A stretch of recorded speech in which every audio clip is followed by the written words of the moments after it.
that life similar to that on Earth flourishes on such planets. Doctor of Chemistry Nikolai Zirov, covering the problem of atmosphere on the other planets, pointed out that the organism of a Martian, for instance, could very well adapt itself to normal existence with a low body temperature.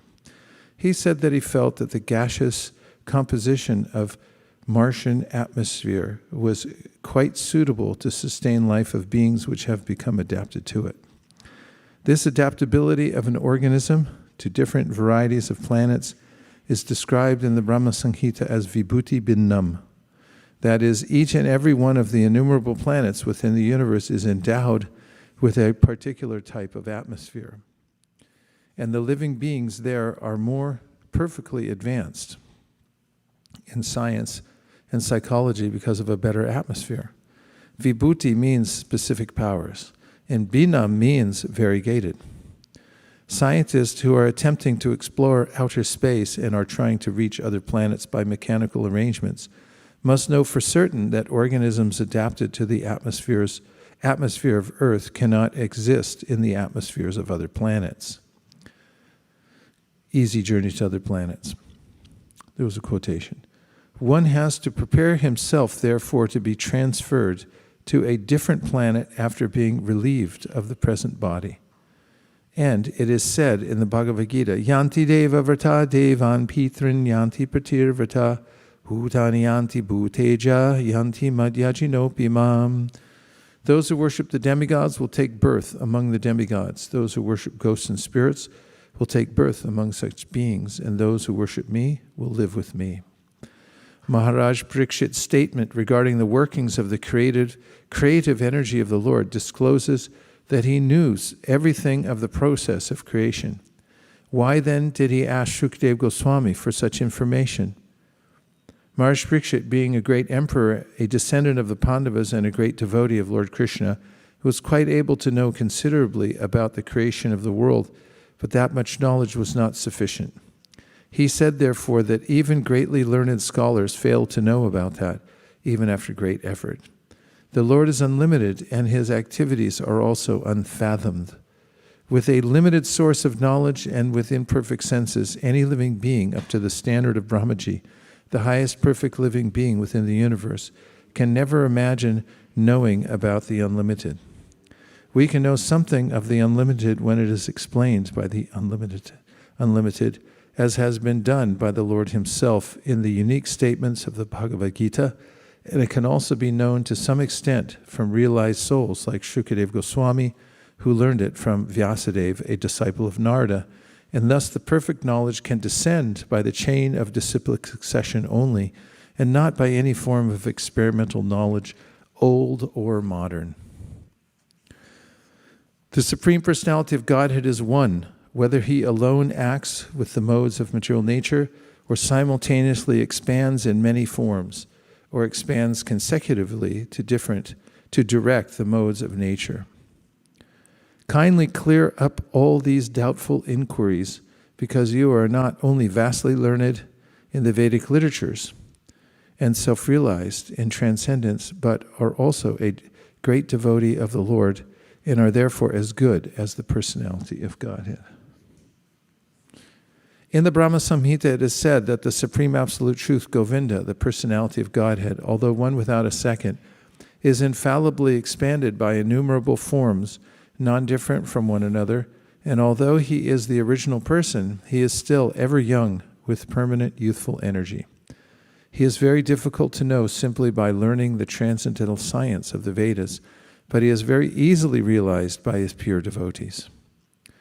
The expansions of different forms of the Lord, as from Krishna to Baladev to Sankarsana, from Sankarsana to Vasudeva, from Vasudeva to Aniruddha, from Aniruddha to Pradyumna, and then again to Sankarsana, and from him to the Narayan, Purusha avatars, and innumerable other forms, which are compared to the constant flowing of the uncountable waves of a river, are all one and the same. They are like lamps of equal power which kindle from one lamp to another. That is the transcendental potency of the Lord. The Vedas say that he is so complete that even though the whole complete identity emanates from him, he still remains the same complete whole. Purnasya purnam adaya purnameva vashishyate. As such, there is no validity in a material conception of the Lord produced by the mental speculator. Thus, he remains always a mystery for the mundane scholar, even if he is vastly learned in the Vedic literatures. Vedeshu durlabham adurlabham atmabhaktau. Therefore, the Lord is beyond the limit of conception for mundane learned scholars, philosophers, or scientists. He is easily understandable for the pure devotee, because the Lord declares in the Bhagavad-Gita 18:54 that after surpassing the stage of knowledge, when one is able to be engaged in the devotional service of the Lord, then only can one know the true meaning of the Lord. One cannot have any clear conception of the Lord or his holy name, form, attributes, pastimes, etc., unless one is engaged in his transcendental loving service. The statement of the Bhagavad-Gita that one must first of all surrender unto the Lord, being freed from all other engagements, means that one must become a pure, unconditional devotee of the Lord. Only then can one know him by the strength of devotional service. Maharaj Parikshit admitted in the previous verse that the Lord is inconceivable, even for the greatest learned scholars. Why then should he again request Shukadeva Goswami to clarify his insufficient knowledge about the Lord? The reason is clear. Not only was Shukadeva Goswami vastly learned in the Vedic literatures, but he was also a great self-realized soul and a powerful devotee of the Lord. A powerful devotee of the Lord is, by the grace of the Lord, more than the Lord himself. The personality of Godhead, Sri Ramachandra, attempted to bridge the Indian Ocean to reach the island of Lanka. But Sri Hanumanji, the unalloyed devotee of the personality of Godhead, could cross the ocean simply by jumping over it. The Lord is so merciful upon his pure devotee that he presents his beloved devotee as more powerful than himself.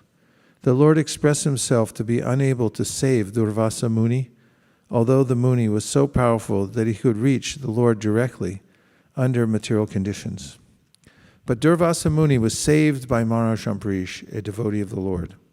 Therefore, not only is a devotee of the Lord more powerful than the Lord, but also worship of the devotee is considered more effective than direct worship of the Lord. Madbhakta puja bhyadika. The conclusion is, therefore, that a serious devotee must first approach a spiritual master who not only is well versed in the Vedic literatures, but is also a great devotee with factual realization of the Lord and his different energies. Without the help of such a devotee spiritual master, one cannot make progress in the transcendental science of the Lord, and a bona fide spiritual master like Shukadeva Goswami does not speak about the Lord only in the matter of his internal potencies, but also explains how he associates with his external potencies. The Lord's pastimes in the internal potency are displayed in his activities in Vrindavana, but his external potential works are directed in his features of Karnadakshayi Vishnu, Garbhadakshayi Vishnu, and Shiradakshayi Vishnu. Srila Vishwanath Chakravarti offers his good counsel to the interested Vaishnavas when he says that they should not be interested in hearing only about the Lord's activities like Rasa Leela, but must be keenly interested in his pastimes, in his features of the Purusha avatars in connection with Shrishti Tattva, creational functions, following the examples of Maharaj Parikshit, the ideal disciple, and Shukadeva Goswami, the ideal spiritual master.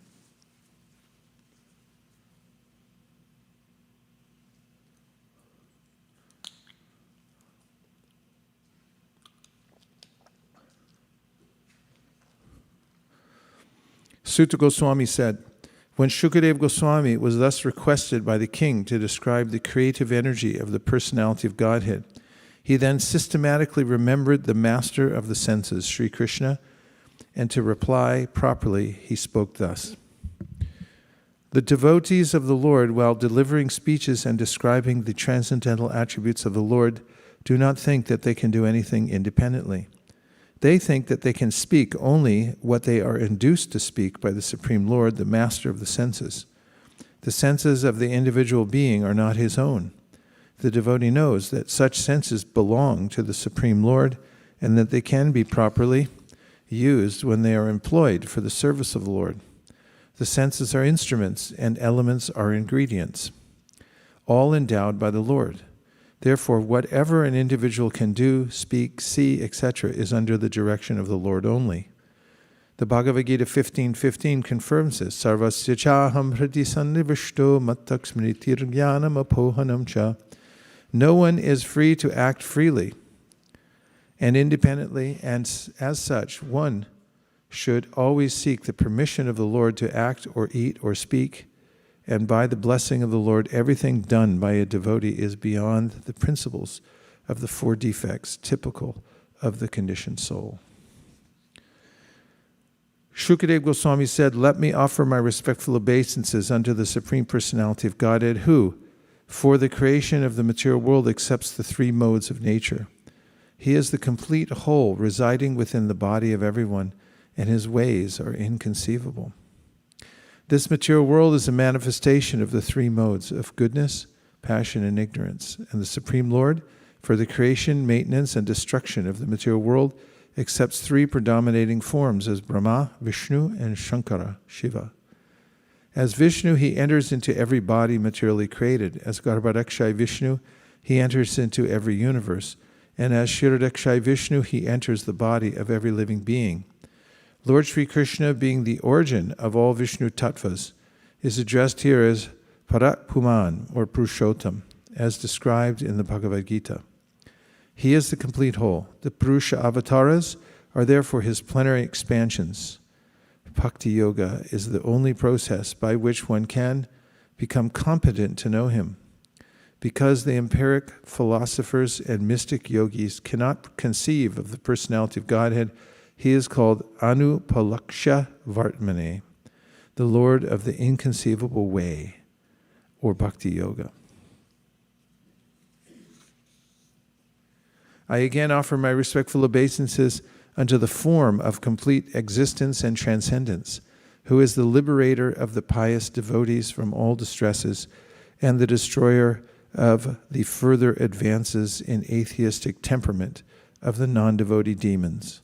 For the transcendentalists who are situated in the topmost spiritual perfection, he grants their specific destinations. Lord Sri Krishna is the complete form of all existence, both material and spiritual. Akila means complete, and that which is not kila, inferior. As stated in the Bhagavad-Gita, there are two kinds of nature, prakriti, namely the material nature, and the spiritual nature, or the external and internal potencies of the Lord. The material nature is called apara, or inferior, and the spiritual nature is called superior or transcendental. Therefore, the form of the Lord is not of the inferior material nature. He is complete transcendence. And he is murti, or having, transcendental form. The less intelligent men who are unaware of his transcendental form describe him as impersonal Brahman. But Brahman is simply the rays of his transcendental body, Yasya Prabha. The devotees who are aware of his transcendental form render him service. Therefore the Lord also reciprocates by his causeless mercy and thus delivers his devotees from all distresses. The pious men who follow the rulings of the Vedas are also dear to him, and therefore the pious men of this world are also protected by him. The impious and the non-devotees are against the principles of the Vedas, and so such persons are always hampered from making advances in their nefarious activities. Some of them who are especially favored by the Lord are killed by him personally, as in the cases of Ravana, Hiranyakashipu, and Kamsa, and thus such demons get salvation and are thereby checked from further progress in their demoniac activities. Just like a kind father, either in his favor upon the devotees or his punishment of the demons.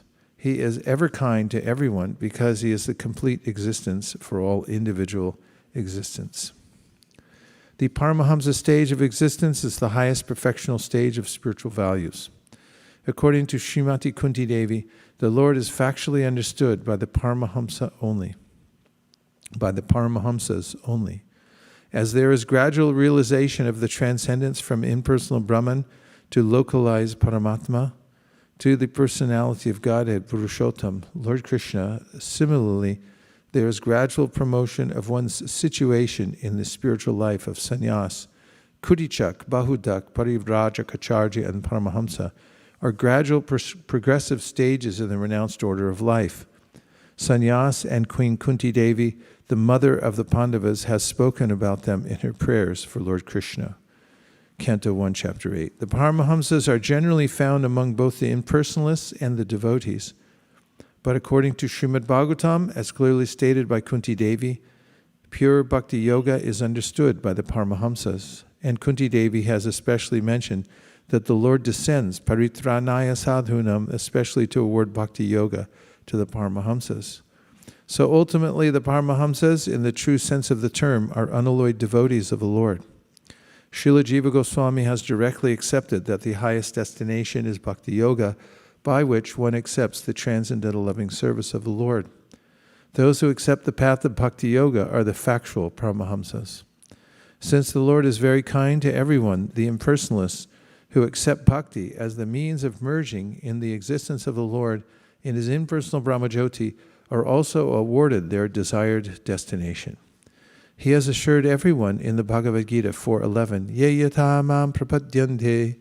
According to Srila Vishwanath Chakravarti, there are two classes of Paramahamsas, namely the Brahmanandis, impersonalists, and the Premanandis, devotees.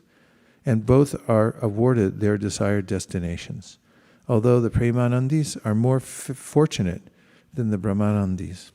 But both the Brahmanandis and the Premanandis are transcendentalists, and they have nothing to do with the inferior material nature full of the existential miseries of life. And now we'll take a few reflections or questions to amplify what we've read so far. If you could kindly turn on the Zoom room so we can see who's here. Haribo. Yes. Here comes a microphone.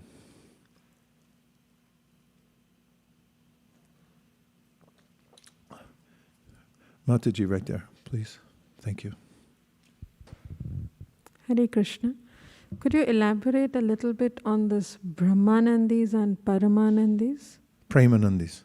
Brahmanandis means those who are seeking to merge into the Lord's impersonal existence.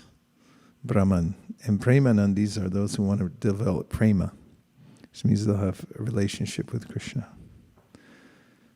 So there's two classes of transcendentalists. There are the impersonalists and the personalists. Prabhupada's saying here, they're both transcendentalists because they have nothing to do with the material world. But one of them is destined for the source of everything, Krishna, and a relationship with him, and the others are content to give up the material world and merge into the existence or the impersonal existence of the Lord, like his Brahmajyoti. You got to use the mic. So the Premanandis, then do they fall into category of bhaktas or? Yes. You got to be a bhakta to be a Premanandi. That's why we say, Gaur Premanandi. Because bhakti means love. You can't be one with something and still have love. It has to be two for love. The lover and the beloved. But if you want to merge and become one, then there's no love. Reflections, questions. Okay, there's one question on the Zoom room, and that looks like Deva Vrata. Hare Krishna, Guru Maharaj. Hare Krishna. I have a question.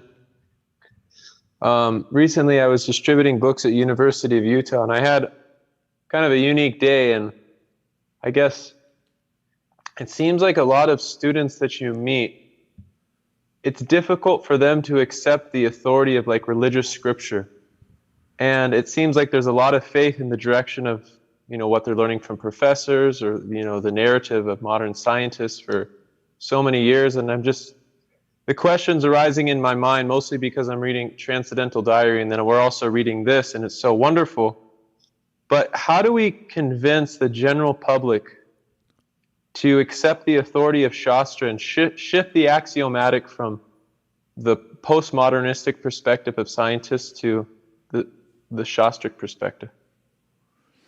Well, people don't change their sentiments just by through the intellectual approach. They come into the association of people that they think seem trustworthy, and then after some time they feel like, well, they really are trustworthy. And not only that, they're kind of nice. And then when there's prasadam, and then there's kartik, and there's candles, and all these things, people's hearts start to appreciate and become, a dao shraddha. Shraddha means really where you place your heart. And so people's hearts change when they get association with devotees. And then they're willing and open to switching their allegiance. Because one way or another, as Prabhupada was pointing out here yesterday, one has to accept a priori what some authority is saying. Nobody goes to school and then goes back and double checks everything, every scientific theory. You can't do it. And similarly, we can't double check every spiritual theory also. That's why ultimately we have to accept some authority. And so when people get around devotees and they appreciate them, then there's a way in which you start to see the sense in it. Plus, it is so commonsensical. There's a framework for the presentation through which there's epistemology. It makes sense that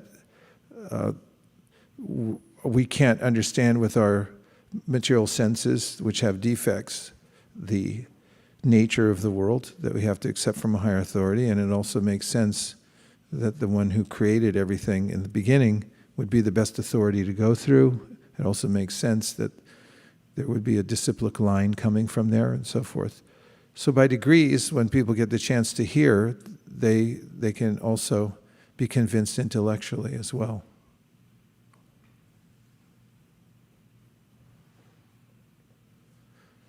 Thank you. In the Gita, Krishna says, you're welcome. In the Gita, Krishna says in the 13th chapter that some people are open to hearing from authorities. So then when you talk to them about it, then they'll accept it. And then it's not a big issue for a lot of people. But sometimes people are really invested in the one particular approach or another. And you can't awaken a person who's dedicated to pretending to be asleep. Like, even if they hear the truth, they're not so inclined to say, yeah, okay, I think you're right and I'm wrong. Especially not nowadays. Yes. Bhakti Krishna and then Roman. Thank you, Srila Gurudev. Done with pranams. So I like this point. The Lord is so merciful upon his pure devotee that he presents his beloved devotee as more powerful than himself. I was hearing this lecture by some devotee, and she was saying that, first Lord Ramachandra came, and then he himself went by bridge, but he gave the power to Lord Hanuman, so he wanted to glorify Lord Hanuman more, but still everybody was saying Jai Shri Ram, Jai Shri Ram. And then second, he went with his devotee and he used weapons and everything. So, but in the second avatar, Krishna came and he didn't use any weapons for Mahabharata war. And still everybody was glorifying Krishna. And then, Chaitanya Mahaprabhu, she was saying Chaitanya Mahaprabhu came, and then, he sent Srila Prabhupada afterwards for 50 letters. So now we say Jai Srila Prabhupada also. So I was reminded of that by, because of this point. The Lord is so much. Yeah. The Dasa, and Dasa. That's a point Prabhupada made yesterday. This is Gopi Bhartu Padakamali or Dasa, and Dasa, that the way in which to become connected with Krishna is not direct, but it's through his being a servant of the servant of the servant. And as far as Chaitanya Mahaprabhu goes, he used to glorify his devotees. Like he'd say, whatever I know about this, I learned from Sarvabhauma Bhattacharya or Ramananda Roy. And it's a very these are very charming dealings he has with his devotees. He always glorifies them and says, oh, no, it's coming from them. And there, Prabhupada points out, there's always a competition between the Lord and his devotees for serving one another. Roman. Hare Krishna Maharaj. I've got to like to continue the point of Prabhu. I like the fact too that Lord Krishna gives more power to his devotees, and I remind myself Lord Jagannath pastimes when he summoned the Hanuman to the temple, but he used his chakra to block the entrance to the temple, and Hanuman prayed to Lord Jagannath to give him multiple hands, that he was handling chakra by one hand and he still was able to chant by another hand. But it's also give us an idea that if we succeed in our devotional service, we could receive some sort of mercies of Krishna to perform our daily service much more better, to satisfy Guru, to satisfy Srila Prabhupada. It's a wonderful point too. Yes, certainly. Devotional service is an empowered activity. For instance, take chanting 16 rounds. Many people start off and it feels inconceivable that they could even chant one round in a day. And then after they start chanting, they feel empowered and they start chanting 4 rounds. And then suddenly they're chanting 8, and then 12, and then 16, and then it becomes a regular daily function that they never give up. And so this is Krishna's empowerment for devotees to do devotional service because that's their desire. Tesham satata yuktanam vachatam priti purvakam dadami buddhi yogam tam yena mamupayanti te. Krishna says that I empower those who are sincere to do wonderful devotional activities. Anything else? Thank you, Bhakta Roman. Yes.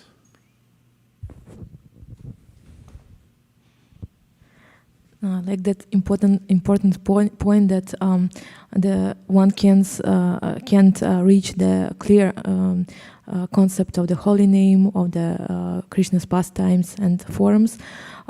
It's achievable only by devotional service. So it teaches how you should be I'm thinking should be patient.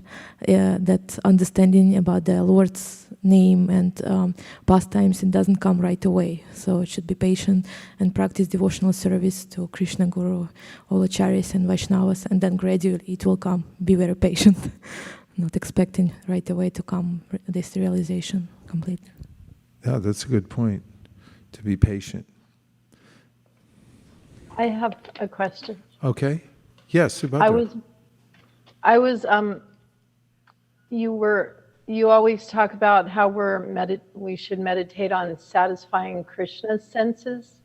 And then in this last purport, Prabhupada said that the senses are instruments. So he's talking about our senses. So if our senses are instruments, what are Krishna's senses? Since they're interchangeable and...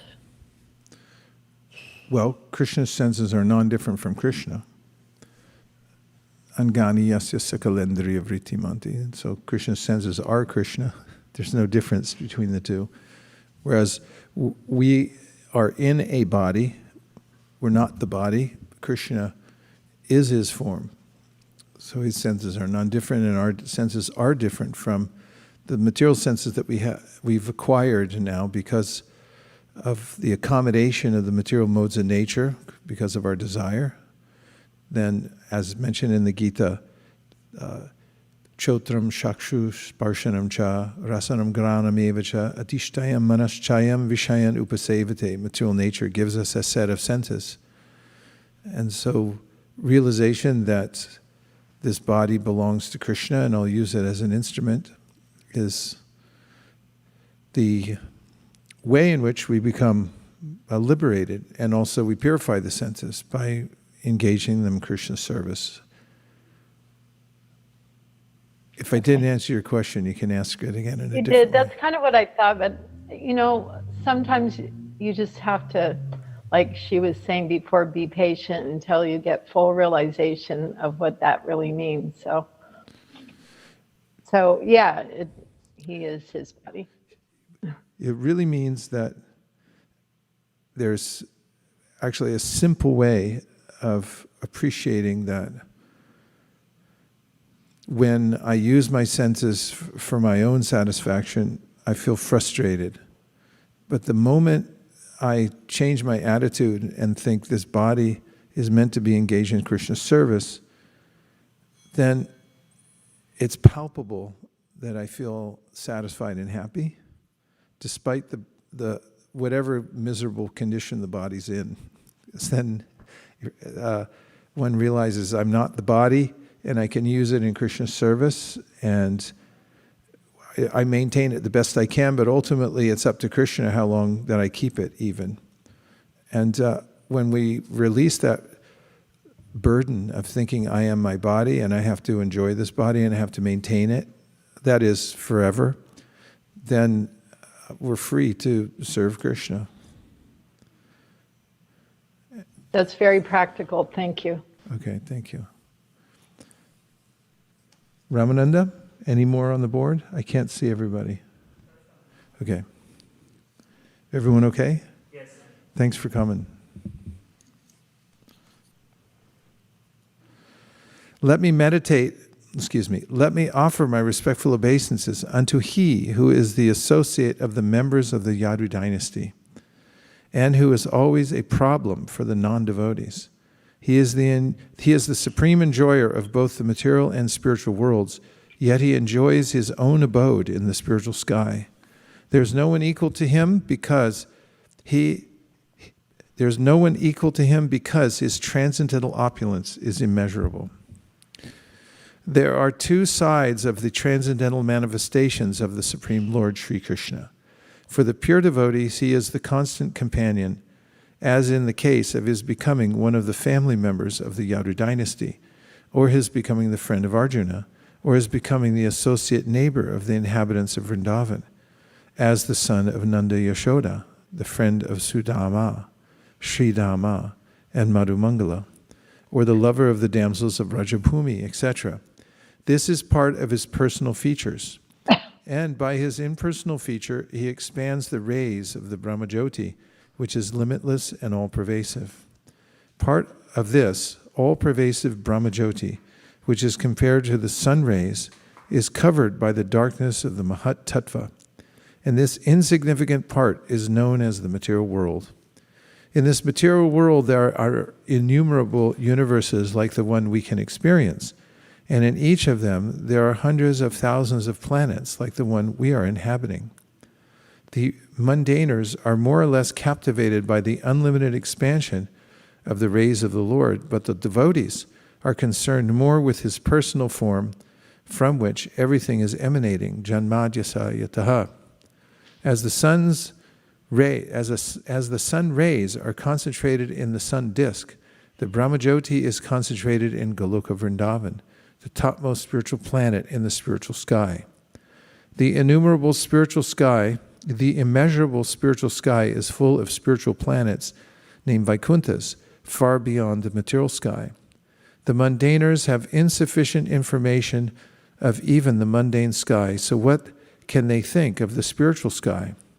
Therefore, the mundaners are always far, far away from him. Even if in the future they are able to manufacture some machine whose speed may be accelerated to the velocity of the wind or mind, the mundaners will still be unable to imagine reaching the planets in the spiritual sky. So the Lord and his residential abode will always remain a myth or a mysterious problem. But for the devotees, the Lord will always be available as an associate. In the spiritual sky, his opulence is immeasurable. The Lord resides in all the spiritual planets, the innumerable Vaikuntha planets, by expanding his plenary portions along with his liberated devotee associates. But the impersonalists who want to merge in the existence of the Lord are allowed to merge as one of the spiritual sparks of the Brahmajyoti. They have no qualifications for becoming associates of the Lord either in the Vaikuntha planets or in the supreme planet Goloka Vrindavan, described in the Bhagavad-Gita as Madhama. And here, in this verse, as the Swadharma of the Lord.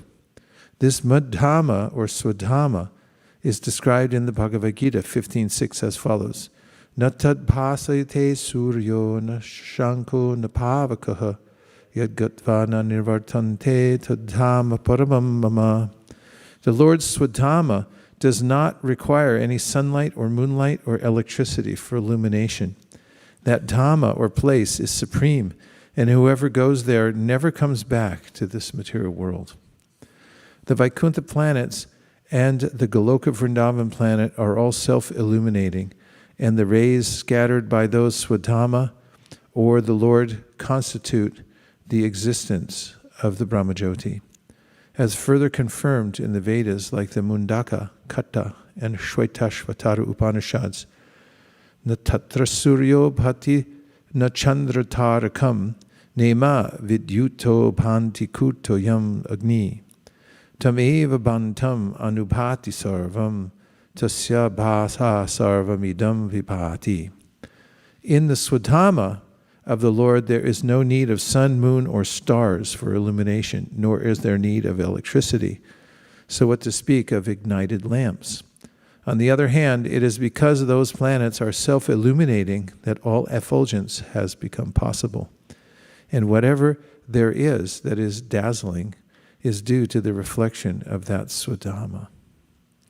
One who is dazzled by the effulgence of the impersonal Brahmajyoti cannot know the personal transcendence.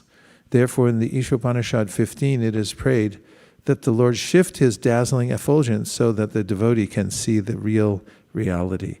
It is spoken thus, Hiranmayena patrina satyasya pihitam mukham tatvang bhushana pavranu satyadharmaya drishtaye.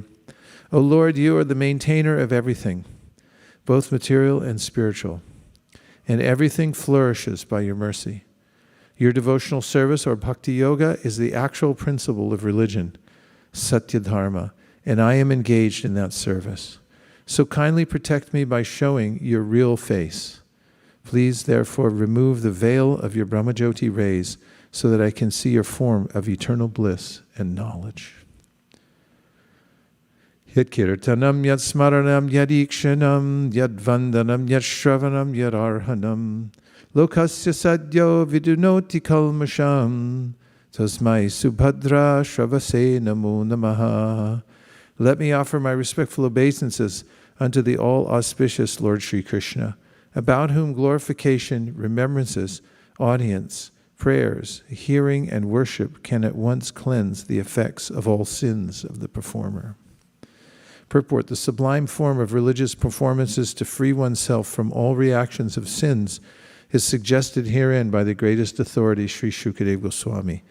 Kirtanam, or glorifying the Lord, can be performed in very many ways, such as remembering, visiting temples to see the deity,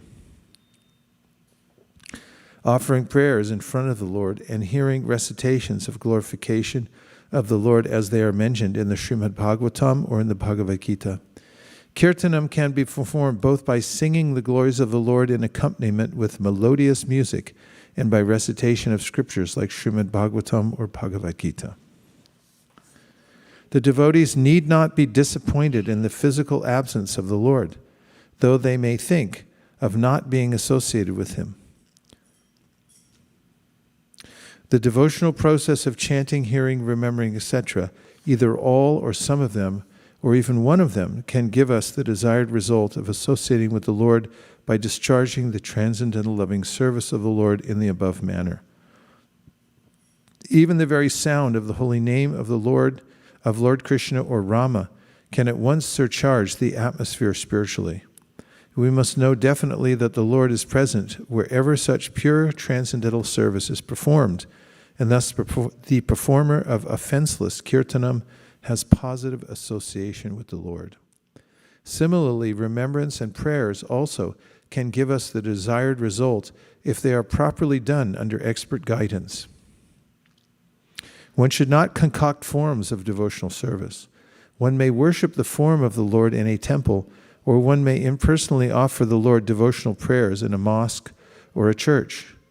One is sure to get free from the reactions of sins, provided one is very careful about not committing sins willingly in expectation of getting free from the reactions of sins by worshiping in the temple or by offering prayers in the church.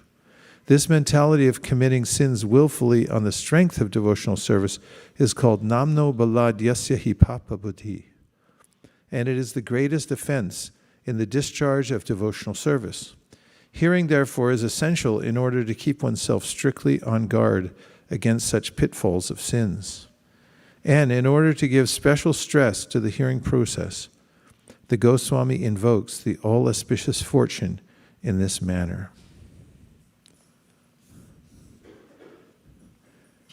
Let me offer my respectful obeisances again and again unto the all-auspicious Lord Sri Krishna, the highly intellectual, simply by surrendering unto his lotus feet, are relieved of all attachments to present and future existences, and without difficulty progress towards spiritual existence.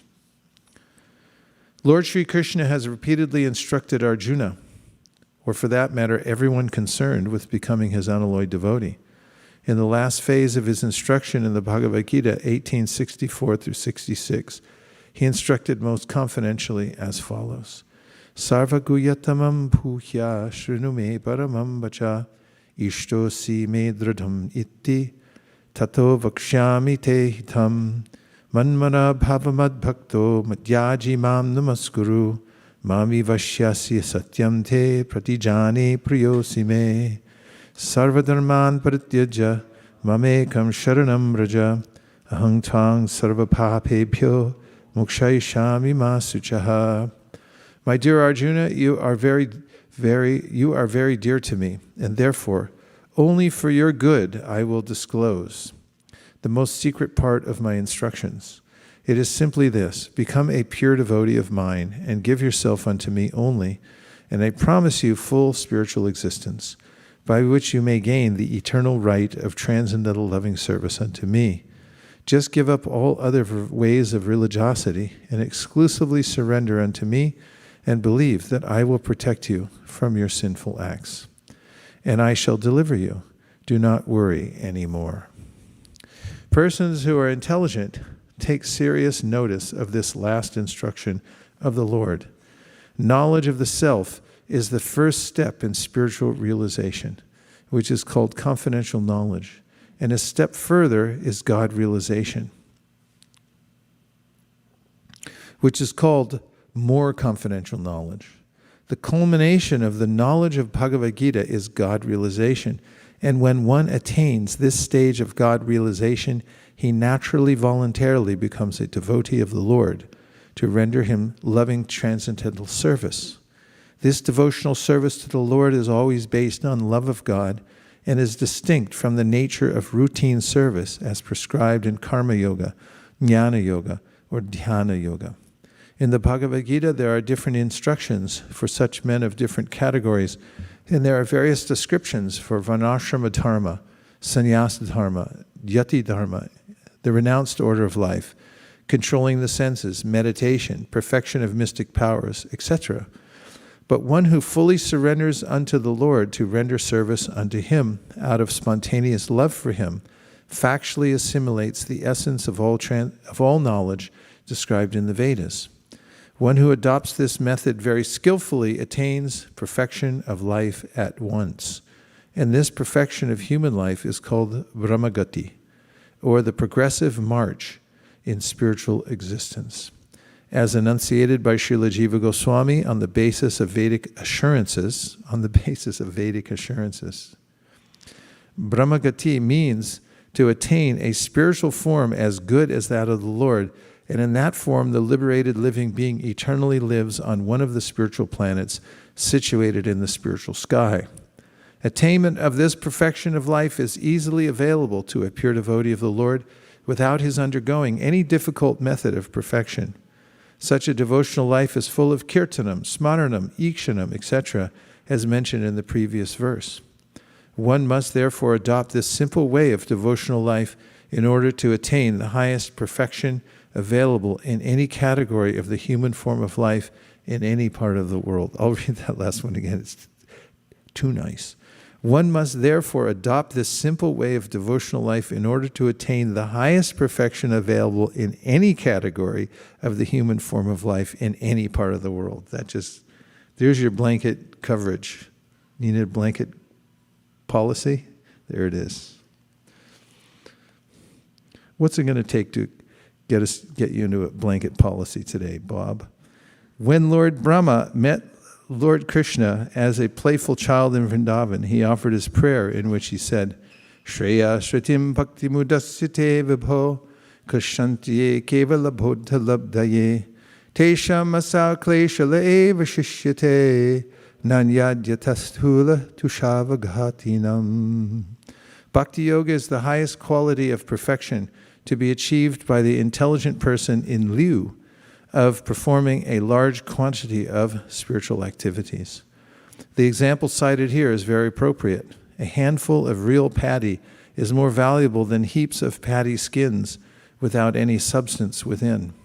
Similarly, one should not be attracted by the jugglery of karmakanda or jnanakanda, or even the gymnastic performances of yoga, but skillfully should take to the simple performances of kirtanam, smaranam, etc., under a bona fide spiritual master, and without any difficulty attain the highest perfection. Haribo! There you have it.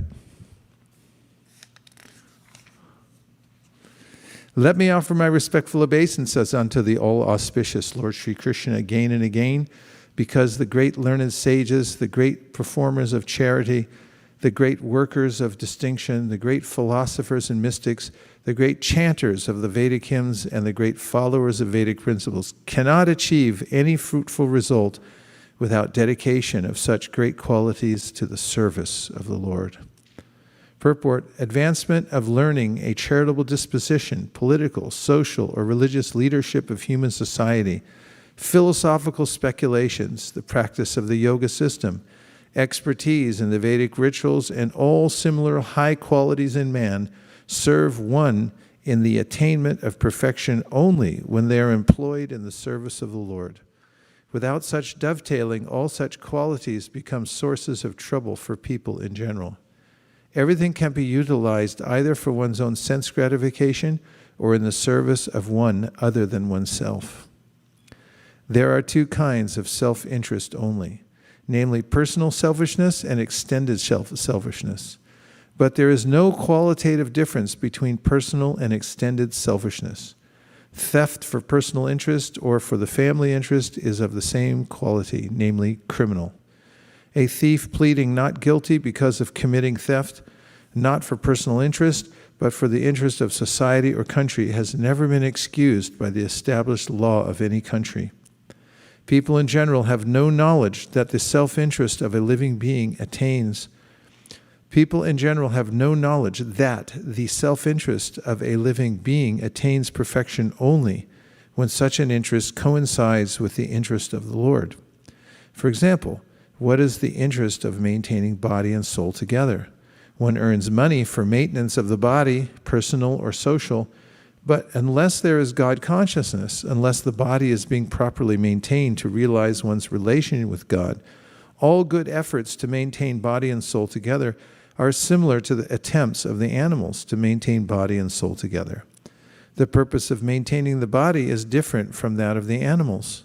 Similarly, advancement of learning, economic development, philosophical research, study in the Vedic literature, or even the execution of pious activities like charity, opening of hospitals, and the distribution of food grains should be done in relation with the Lord.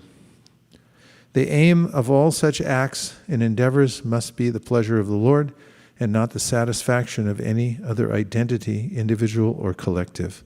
Samsadir Haritoshanam. In the Bhagavad-Gita 9:27, the same principle is confirmed where it is said that whatever we may give in charity and whatever we may observe in austerity must be given over to the Lord or be done on His account only. The expert leaders of a godless human civilization cannot bring about a fruitful result in all their different attempts at educational advancement or economic development unless they are God-conscious. And to become God-conscious, one has to hear about the all-auspicious Lord, and he is described in literature like the Bhagavad-Gita and Srimad Bhagavatam.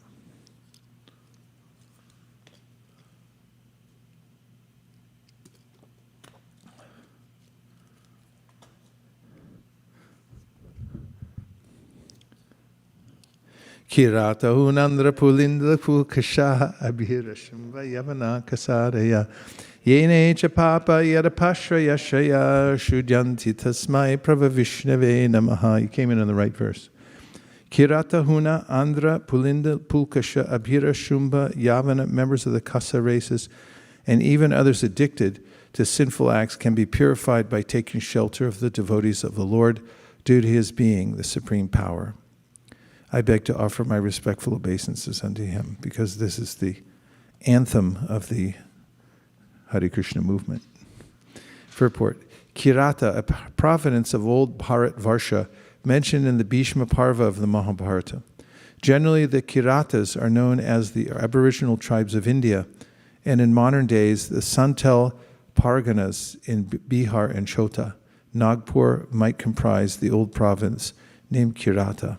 Huna, the area of East Germany and part of Russia, is known as the province of the Hunas. Accordingly, sometimes a kind of hill tribe is known as the Hunas. Andhra, a province in southern India mentioned in the Bhishma Parva of Mahabharata, it is still extant under the same name. Pulinda, it is mentioned in the Mahabharata. That is, the inhabitants of the province, for example, the inhabitants of the province of the name Pulinda. This country was conquered by Bhimasena and Sahadeva. The Greeks are known as Pulindas, and it is mentioned in the Vanaparva of Mahabharata that the non-Vedic race of this part of the world would rule over the world. This Pulinda province was also one of the provinces of Bharata, and the inhabitants were classified among the Kshatriya kings. But later on, due to their giving up the Brahminical culture, they were mentioned as mlechas, just as those who are not followers of the Islamic culture are called kafirs, and those who are not followers of Christian culture are called heathens. Abhira, this name also appears in the Mahabharata, both in the Sabha Parva and the Bhishma Parva. It is mentioned that this province was situated on the river Saraswati in Sindh. The modern Sindh province formerly extended on the other side of the Arabian Sea, and all the inhabitants of that province were known as Abhiras. They were under the domination of Maharaj Yudhishthira, and according to the statements of Markandeya, the mlechas of this part of the world would also rule over Bharata. Later on, this proved to be true, as in the case of the Pulindas. On behalf of the Pulindas, Alexander the Great conquered India, and on behalf of the Abhiras, Muhammad Ghori conquered India. These Abhiras were also formerly Kshatriyas within the Brahminical culture, but they gave up the connection. The Kshatriyas who were afraid of Parashuram had hidden themselves in the Caucasian hilly regions, later on became known as Abhiras, and the place they inhabited was known as Abhiradesh. Shumbas or Kankas, the inhabitants of the Kanka province of old Bharat mentioned in the Mahabharata. Yavanas. Yavana was the name of one of the sons of Maharaj Yayati, who was given the part of the world known as Turkey to rule. Therefore, the Turks are Yavanas due to being descendants of Maharaj Yavana. The Yavanas were therefore Kshatriyas, and later on, by giving up the Brahminical culture, they became Lecha Yavanas. Descriptions of the Yavanas are in the Mahabharata. Another prince called Turvashu was also known as Yavana, and his country was conquered by Sahadeva, one of the Pandavas. The western Yavana joined with Duryodhan in the battle of Kurukshetra under the pressure of Karna. It is also foretold that these Yavanas also would conquer India, and it proved to be true. Kasa, the inhabitants of Kashadesh, are mentioned in the Mahabharata, Drona Parva. Those who have a stunted growth of hair on the upper lip are generally known as Kasas. As such, the Kasas are the Mongolians, the Chinese, and others who are so designated. The above-mentioned historical names are different nations of the world. Even those who are constantly engaged in sinful acts are all corrigible. Please look up the word. Corrigible. We usually say incorrigible, but it's so nice to hear it used this way. Even those who are constantly engaged in sinful acts are all corrigible to the standard of perfect human beings if they take shelter of the devotees of the Lord. Uh-oh. I see. You've designated. Yes? Okay. Capable of being corrected, rectified, or reformed. That is corrigible. And can we have the etymological history, please? It says origin. Oh, in the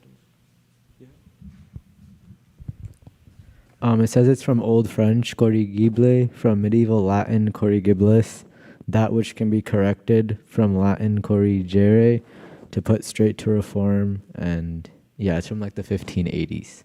1580s. Yeah. Okay. We can thank our brethren from the 1580s for bringing us the word corrigible.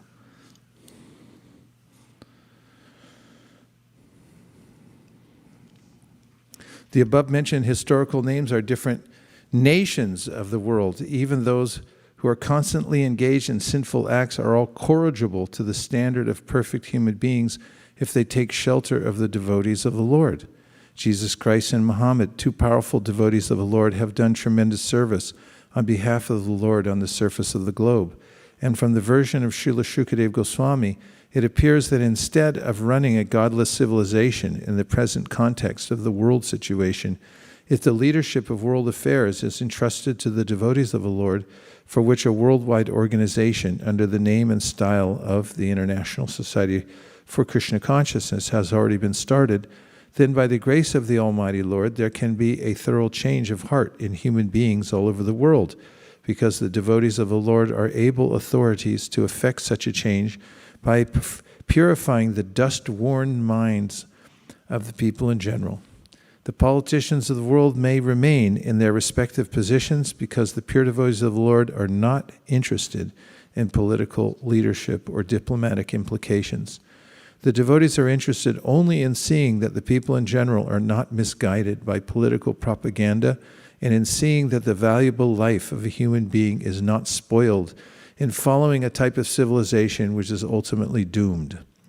If the politicians, therefore, would be guided by the good counsel of the devotees, then certainly there would be a great change in the world situation by the purifying propaganda of the devotees, as shown by Lord Chaitanya.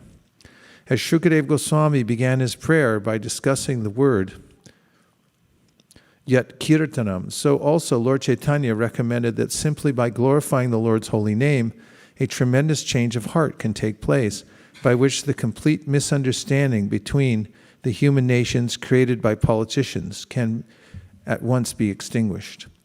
And after the extinction of the fire of misunderstanding, other profits will follow. The destination is to go back home, back to Godhead, as we have several times discussed in these pages. According to the cult of devotion, generally known as Vaishnava cult, the Vaishnava cult, there's no bar against anyone's advancing in the matter of God realization. A Vaishnava is powerful enough to turn into a Vaishnava, even the Kirata, etc. As above mentioned, in the Bhagavad-Gita, it is also said by the Lord that there is no bar to becoming a devotee of the Lord, even for those who are low-born women, Shudras, Vaishyas, and by becoming a devotee, everyone is eligible to return home back to Godhead. The only qualification is that one takes shelter of a pure devotee of the Lord who has thorough knowledge in the transcendental science of Krishna, Bhagavad-Gita and Srimad Bhagavatam. Anyone from any part of the world who becomes well conversant in the science of Krishna becomes a pure devotee and a spiritual master for the general mass of people and may reclaim them by purification of heart. Though a person be even the most sinful man, he can at once be purified by systematic contact with a pure Vaishnava.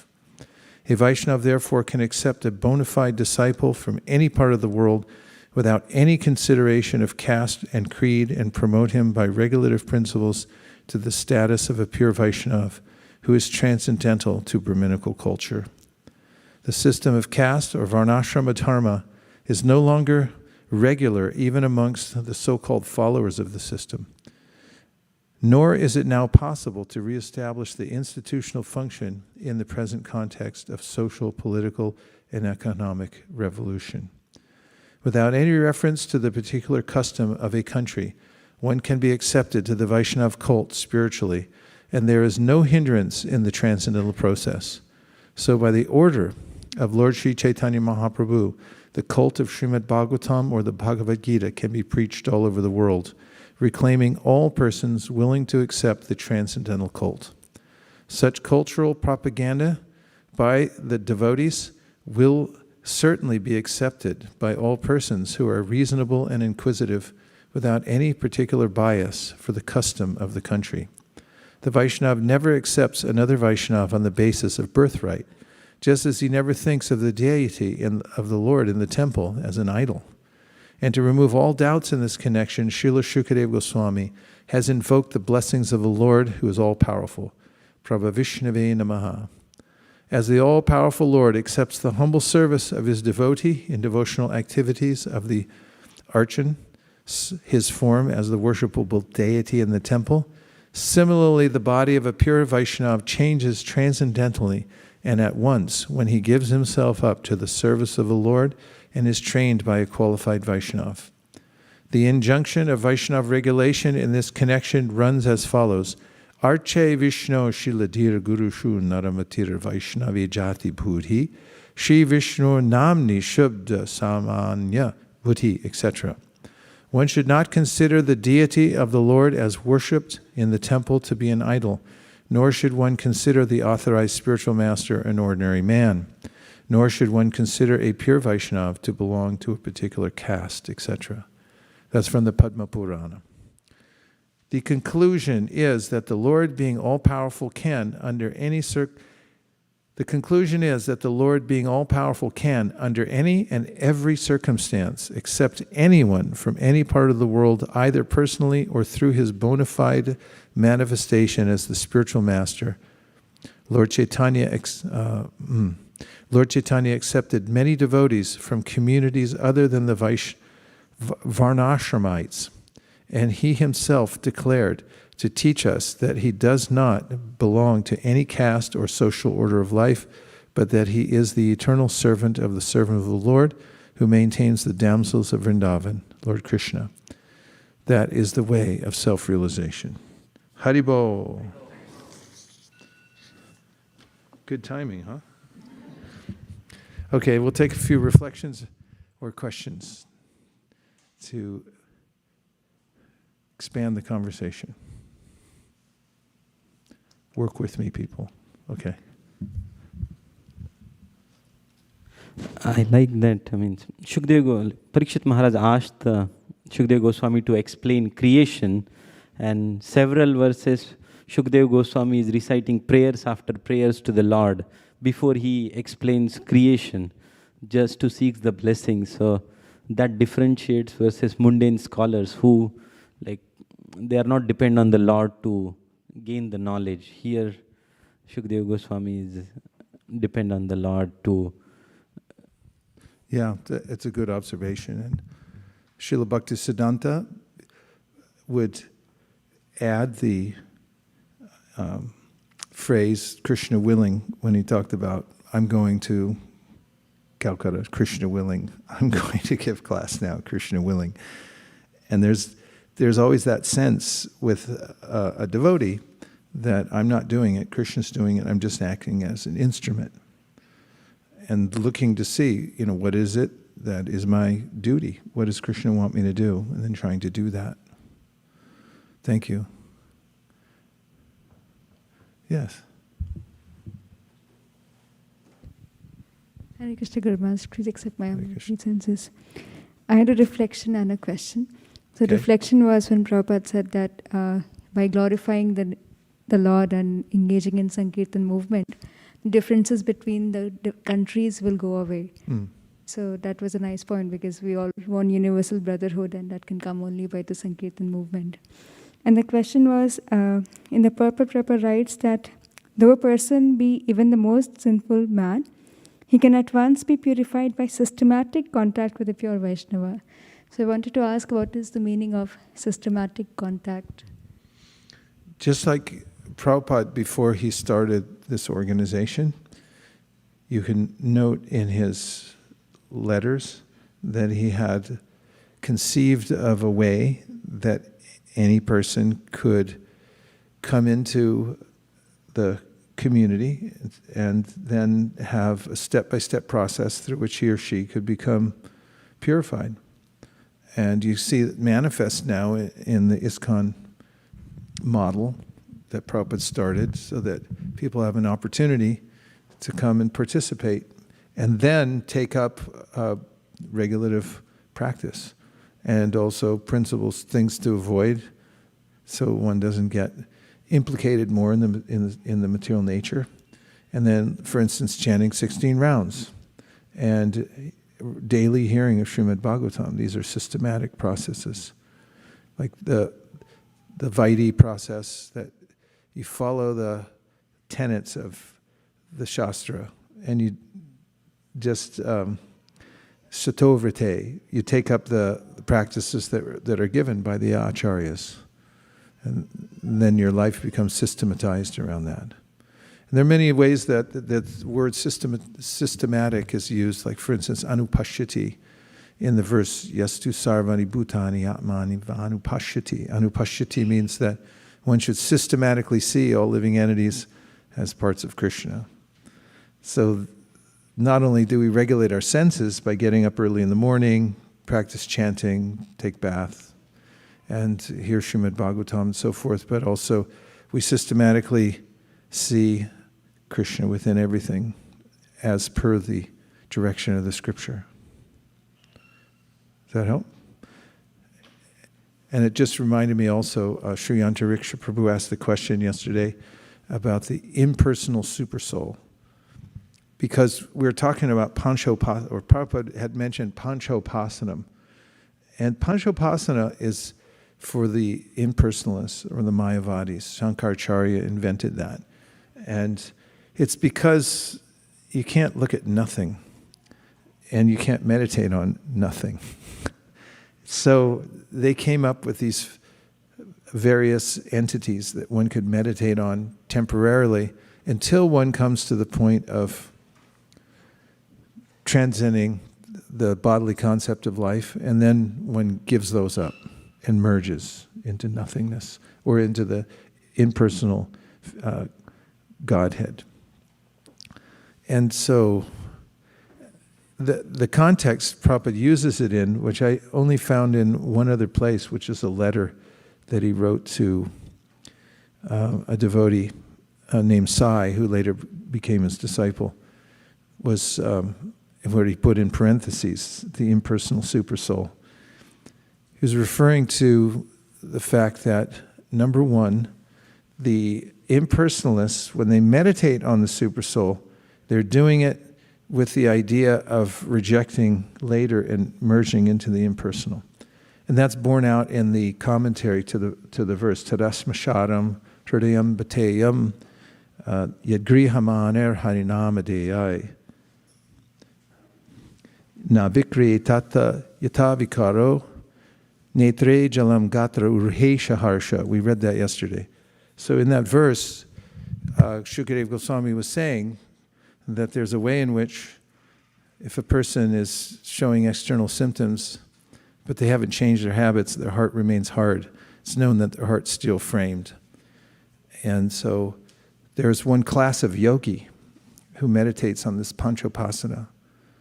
And the acharyas say that they can't be called devotees, even though they meditate on the supersoul, because their hearts are like an iron fishhook.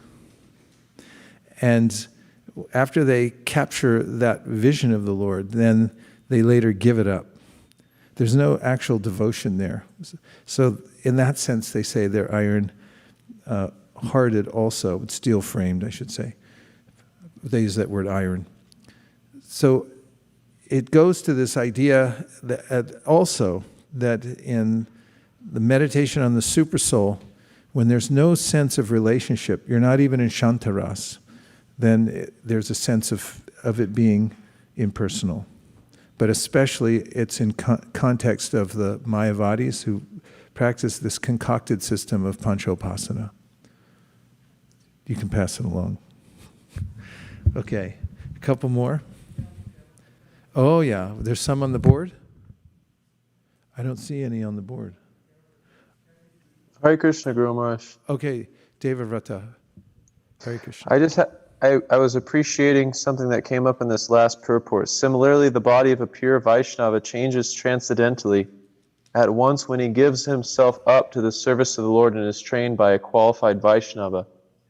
And I was thinking in relationship to the early days of the movement and how so many devotees gave themselves to the mission of Srila Prabhupada, and then when Srila Prabhupada left, potentially just due to the influence of the spiritual master leaving the world, there's a certain amount of fidelity that people can lose, but then those who maintain fidelity to Srila Prabhupada, it's very palpable being in their presence. So I was wondering if you would mind speaking about fidelity to one's spiritual master in relationship to becoming purified and transformed.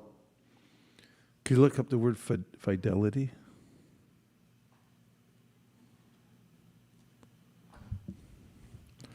In the Shastra it said, Yasya Devi Parabhaktir Yata Devi Tata Garao Tasyaite Katita Hyarata Prakashanti Mahatmanaha.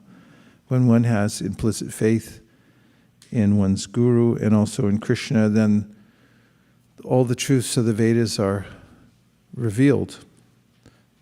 What is fidelity? Bart has become our lead researchist. It's from the early 15th century, and it means faithfulness or devotion. From Old French, fidelité. From Latin, fidelitatem, faithfulness, adherence, trustiness. From fidelis, faithful, true, trusty, sincere. From fidus, faith. And yeah, it's from the 1530s as faithful adherence to the truth or reality. Thank you. I had a business for some time, and part of the business was teaching people how to do a business. And I noticed that people really like the idea of going into business for themselves. But then when the hard work came along, they decided, let me try a different one. Maybe it's the wrong business. And they keep switching from one to the other. And so, it's easy to think that maybe I'll find something somewhere else. And that, that's better, new flavor of the day. Prabhupada noted it when he saw that devotees, he said, were collecting stacks of austere books. He said, all you have to do is chant Hare Krishna. And I see my disciples collecting austere books because maybe they get an inside track somewhere. And that, simple devotion. There was a story with Srila Bhaktisiddhanta where a scholarly person had been impressed by some of Srila Bhaktisiddhanta's disciples and had come to find out how he could be like that. It's very impressive when you meet somebody who's not only purified but also very learned, and then he's like, God, I'm late for it. Maybe I should be into this. So he came to the Mat, that's the temple, where Srila Bhaktisiddhanta was, and he got an audience with them, and he said, I met some of your disciples, they're highly learned, they know they know so many things, and they're exemplary, how can I be like that? I need direction. I'd like to work under one of them, to apprentice. And Srila Bhaktisiddhanta sent him to one of his disciples that was on campus. His name was Gopal. So he said, you go work under Gopal. Whatever he says, you do. You watch him, you do what he does. So the man went off searching for Gopal on the campus. It's a fairly big campus, and asking around. Oh yeah, he's over there, a little further, yeah. And he got to the garden, and he saw somebody raking leaves. And he's like, excuse me, do you know where Gopal is? And he's like, yeah, I'm Gopal. So the man went back to Srila Bhaktisiddhanta and said, I'm sorry, Maharaj, maybe there's been some mistake. Maybe I get it. You're trying to instruct me, to be more humble. He said, did you ask him to work under him. And he said, no. He said, go back. And he went back and he began to shadow Gopal and saw his qualities. He was ostensibly a simple person, but he was very faithful and listening to his guru and sitting and hearing and doing this menial service. Menial means something with your hands. And so then Srila Bhaktisiddhanta was pointing out that it's not about erudite scholarship, but it's about faith to one's guru, fidelity, and just doing service where you go deeper and deeper and become blessed by the natural process of being faithful. Tadvidi pranipatena pariprashnena sevaya upadakshanti de jnanam jnaninas tattvadarshina. This is Krishna's recommendation in the Bhagavad-Gita. If you want to become advanced in spiritual practice, then find somebody, as Prabhupada just mentioned here, who knows the science and is also a pure devotee. And then three things. He says, pranipat. Go there in a mood of humility. Be submissive. Submissiveness goes a long way, because then people go like, oh, okay, I can give this person something. If you already know something, yeah, I know that. Yeah. And like, all right, see you later. You already know everything. Can't help you. But if you're pranipat, like Rupa and Sanatan Goswami, they were the learned scholars. They were already billionaires. There wasn't anything they hadn't achieved. But when they went to Chaitanya Mahaprabhu, they started off with straw in their teeth, which is a sign of humility and offer that we don't know it. We're fools. Chaitanya Mahaprabhu showed that example also. I mean, he's Krishna. But to show the example, he went to his guru and said, I'm just a fool. I don't know anything. So please instruct me. So this pranipat, pariprashnena, means that one asks relevant questions, which means you have to be sincere and sincerely practicing in any discipline to come up with good questions. Just like if you're learning an instrument and you don't practice, next time you meet your teacher, say, any questions? Like, nope. It's like, you didn't practice, did you? Because if you practice, then you would have like, I need to know this, this, and this. And so you should have relevant questions. And sevaya, you should also render service to such a person. And that service never breaks. Even after the spiritual master leaves the world, as Prabhupada writes in the first chapter of the Adi Lila, that in the absence of the spiritual master, then one should take the order of the spiritual master as one's life and soul. And so that's the protocol for one who, takes shelter of a guru and follows it, and that's the means of success. And of course, there's a lot more to be said in that. Guru Tattva is a huge issue, but that's one thing I can say for now. Thank you for the observation and the question. Hare Krishna, Guru Maharaj. Dhanavari. Hare Krishna, please accept my humble obeisances, Jai Srila Prabhupada. Hare Krishna. Hare Krishna. I have one question and reflection. So my reflection is when Lord Chaitanya said that, I'm just paraphrasing, that he said, it doesn't matter what caste there is, I don't believe in that, or anybody can be Vaishnava. I like that part, that is, you don't have to be born in Brahmin or any specific varnashram. That part I like. And my question is, so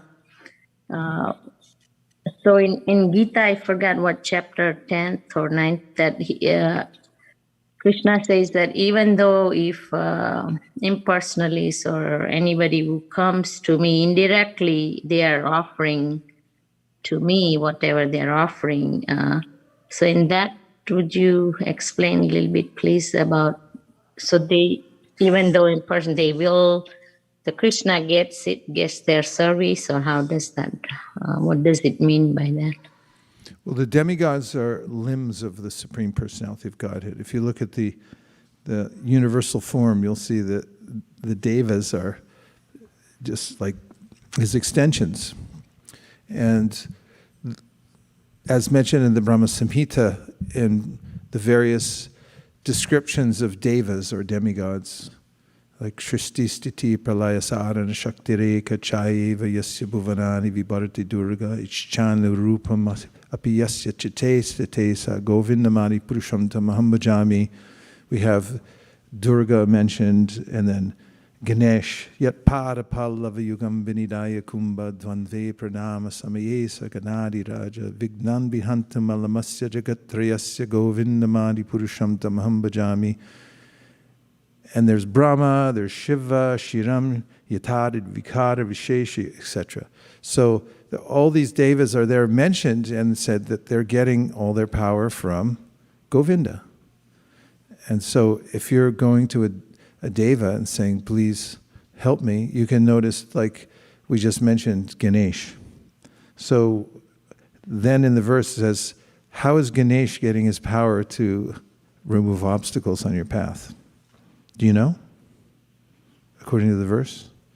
He's holding the lotus feet of Lord Nrsingadev on his head. That's how he's getting his power. So someone might say, well, why don't I just worship Lord Nrsingadev then instead of Ganesh? And so all of them are empowered agents of the Supreme Personality of Godhead. And so Krishna says, and if somebody worships the devas, I make their faith steady so that they can come to me. So Krishna is accommodating us. So if we have some material desire, then he makes it all seamless. So it's like, okay, I'll help you. You can have faith in this deva. I'll empower you to do that. That's how liberal he is in giving us full facility to express our free will in whatever we want in the material or the spiritual world. Thank you so much. Hare Krishna. Hare Krishna.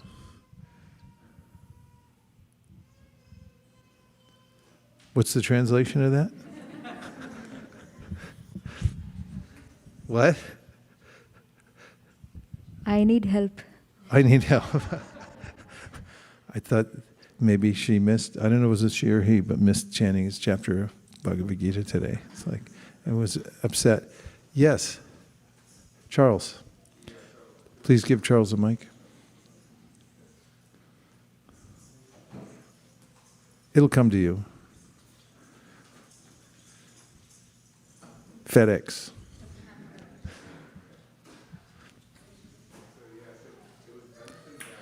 Prabhu, please help him turn it on. Show him how to turn it on. Thanks. Thank you. Thank you. It was mentioned that self-realization is confidential knowledge, and that God realization is even more confidential knowledge. I was wondering if you can expand or talk a little bit more about the idea of self-realization being confidential. Like, to whom is that confidential? How does that become less confidential? Can you look up the word confidential? Uh-oh, we lost our lead researchist.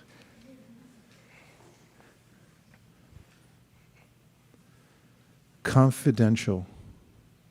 Confidential service.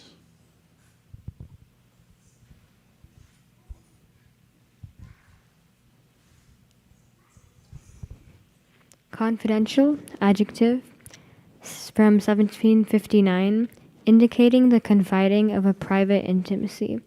From Latin confidentia, sense of intended to be treated as private. And yeah. Thank you. There's this, well, self-realization, Krishna describes in the Bhagavad-Gita as the awareness that I'm not the body, but I am the soul within the body. But then he mentions that there's also another entity within the body besides oneself, and that's the Supreme Spirit, or the Super Self. So just as the Shvetashvatara Upanishad describes, there's a tree, you've heard this one before, there's a tree and then there's two birds on the tree. There's the eating bird, and then there's the witnessing bird. So self-realization is a point of coming to understanding, oh, I'm not my body, I'm actually spirit. This is called aham brahmasmi. I'm spirit. But then a higher realization and more confidential is that there's a witness and an overseer and a provider that's actually keeping the lights on. Everything that I have, whatever intelligence I have, whatever facility I have internally or externally, is all coming from the Supreme Spirit. And then it gets more confidential because, as Krishna describes himself in the Bhagavad-Gita, he says that I'm the suhrit, your best friend. There's a sense of not just some impersonal force, but there's a personality there, and then that personality is actually the most friendly person we'll ever know. Sometimes Prabhupada describes the super soul, or the way Krishna comes with us as companionship. He's actually our companion. I looked up that word too, and it comes from Italian and or Latin, and it means, pane means bread. So compagnie means somebody you break bread with. Break bread means you sit and have lunch. So we're really intimate with Krishna, but we've forgotten. So there are different stages. One stage is self-realization, and then the other stage is God-realization and knowing our relationship. So some people they realize the self and they think, I'm spiritual. But what are you going to do about it once you realize you're not your body? It has to be something to do. And that what's to do is devotional service, which means I realize there's a source to not only everything, but also me, because I'm part of everything, and I come from that original source. So what should I do about it?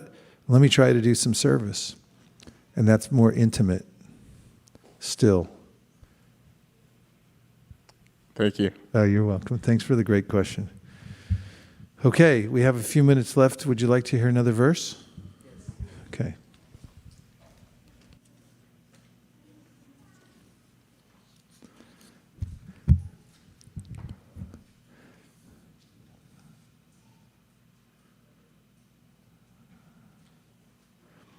He is the super soul and the supreme Lord of all self-realized souls.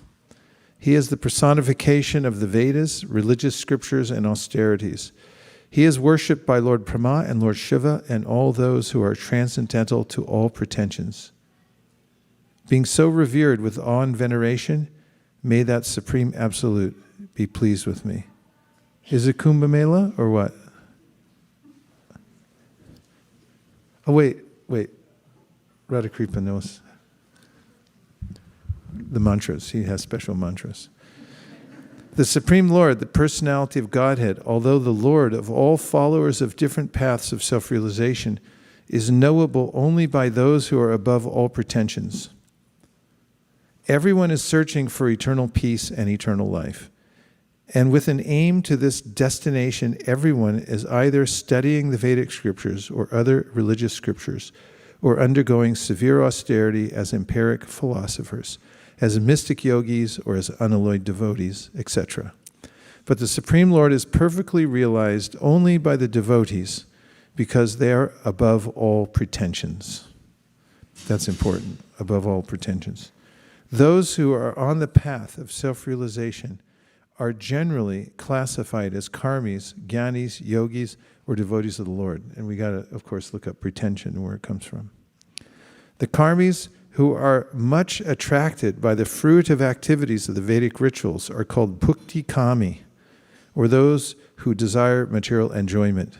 The jnanis who try to become one with the Supreme by mental speculation are called mukti kami, and those who desire liberation from material existence, or those who desire liberation from material existence. The mystic yogis who practice different types of austerities for attainment of 8 kinds of material perfection, and who ultimately meet the supersoul, Paramatma, in trance, are called siddhi kami. And those who desire the perfection of becoming finer than the finest, becoming heavier than the heaviest, getting everything desired, having control over everyone, creating and everything liked, etc. All these are abilities of a powerful yogi. But the devotees of the Lord do not want anything like that for self-satisfaction. They want only to serve the Lord because the Lord is great, and as living entities, they are eternally subordinate parts and parcels of the Lord. This perfect realization of the self by the devotee helps him to become desireless, to desire nothing for his personal self, and thus the devotees are called nishkami, without any desire. A living entity, by his constitutional position, cannot be void of all desires. The bhukti-kami, mukti-kami, and siddhi-kami all desire something for personal satisfaction, but the nishkami, devotees of the Lord, desire everything for the satisfaction of the Lord. They are completely dependent on the orders of the Lord and are always ready to discharge their duties for the satisfaction of the Lord. In the beginning, Arjuna placed himself as one of those who desire self-satisfaction, for he desired not to fight in the battle of Kurukshetra, but to make him desireless, the Lord preached the Bhagavad-Gita, in which the ways of karma yoga, jnana yoga, hatha yoga, and bhakti yoga were explained. Because Arjuna was without any pretension, he changed his decision and satisfied the Lord by agreeing to fight. Karishe vachanam tava. And thus he became desireless. The examples of Brahma and Lord Shiva are specifically cited here because Brahmaji, Lord Shiva, Srimati Lakshmiji, and the four Kumaras, Sanak, Sanatan, etc., are leaders of the four desireless Vaishnava Sampradayas. They are all freed from all pretensions. Srila Jiva Goswami interprets the word Gata Vyalikai as Projita Kaitava, or those who are free from all pretensions, the unalloyed devotees. In the Chaitanya Charitamrita, Madhya, 19:149, it said, Krishna Bhakta Nishkam Atta Eva Shanta, Bhukti Mukti Siddhikami Sakali Ashanta. Those who are after fruitive results for their pious activities, those who desire salvation and identity with the Supreme, and those who desire material perfections of mystic yoga are all restless because they want something for themselves. But the devotee is completely peaceful because he has no demand for himself and is always ready to serve the desire of the Lord. The conclusion is, therefore, that the Lord is for everyone because no one can achieve the result of his respective desires without his sanction. But as stated by the Lord in Bhagavad-Gita 8:9, all such results are awarded by him only, for the Lord is Adishvara, the original controller, Adishvara, of everyone, namely the Vedantas, the great karma kandiyas, the great religious leaders, the great performers of austerity, and all who are striving for spiritual advancement. But ultimately he is realized by the pretentiousness devotees only. Therefore, special stress is given to the devotional service of the Lord by Srila Shukadeva Goswami. So pretension comes from the mid-15th century, and it means assertion, allegation, objection, intention, or signification. It's from medieval Latin pretensionem, which comes from Latin praetendere, which means to stretch in front, put forward, or allege. Oh, nice. Like the word ten, as in intention, pretension. Yeah, okay. You don't put yourself forward, you take the direction of the Lord instead. No pretense. How about pretense? Just see the direct definition of pretense.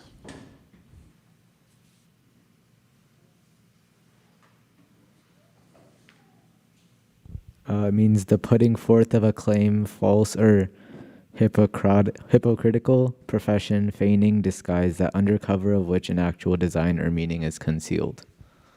Cheating. That's why Jiva Goswami said that, Dharma Projita Kaitavo, which is the second verse of the Bhagavatam that starts by saying, Dharma Projita Kaitavo Traparamo Nimatsaranam Satam. That this Bhagavatam is beyond pretense or beyond cheating. Cheating means that you're cheating did anybody tell you this when you were a kid? You're only cheating yourself? You heard that. You cheat, you're only cheating yourself. It's really true. And so this idea of wanting something separate from Krishna to enjoy separately, this separatism is a kind of cheating. You're cheating yourself, trying to treat Krishna, but it just cheats yourself. And the Bhagavatam starts by saying this book rejects all acts of pretension, all acts of cheating, which are based on this self-centered idea that I'm separate from Krishna, my enjoyment's separate from him, and embraces the idea that only by pure devotional service, that is all for Krishna. And of course, paradoxically, or counterintuitively, when we embrace that attitude, then we get everything that we always wanted, which is to be completely happy. Gaur Premanande Haribo. So now we're going to have our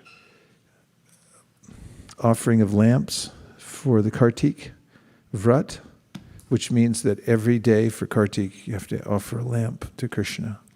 And then we're also going to accompany that with the singing of the Dharmarashtakam. Hare Krishna.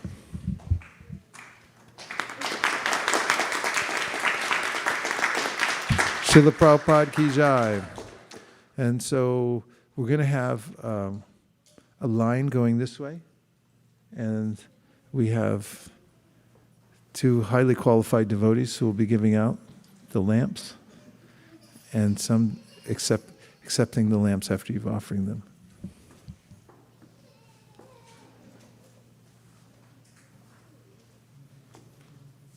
Oh, I got all these fancy mics. Can you mic up the drummer who's not going to be me? Can this be moved down? Okay.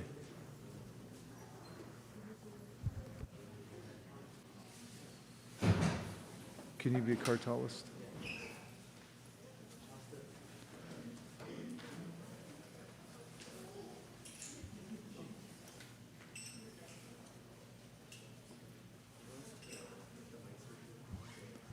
Pardon? I'm afraid to move anything until I ask Ramananda. Sit. Take this. Ramananda Prabhu? Can you put the mics on?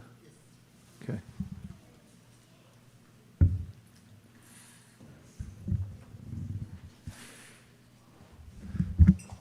ISV more mics per capita.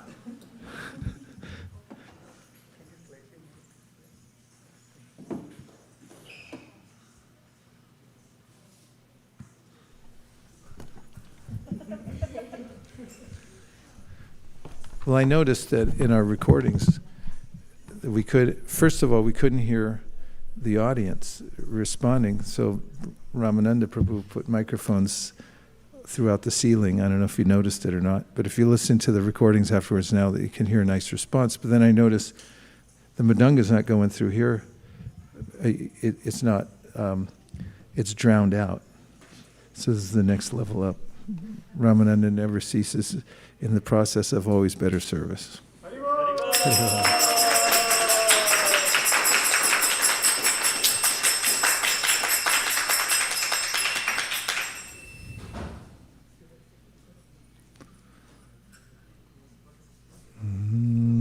Namam Ishvaram Sakchirananda Rupam Lasat Kundalango Kuli Rajamanam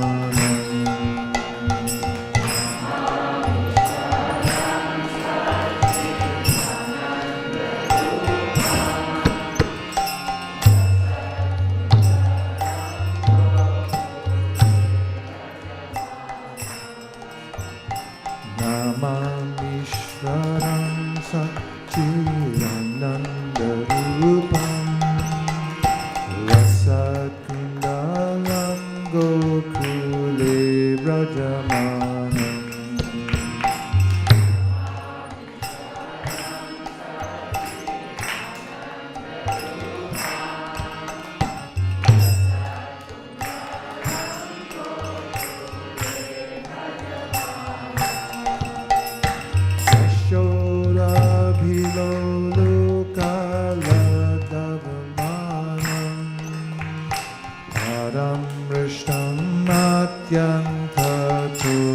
Dritya Gopya.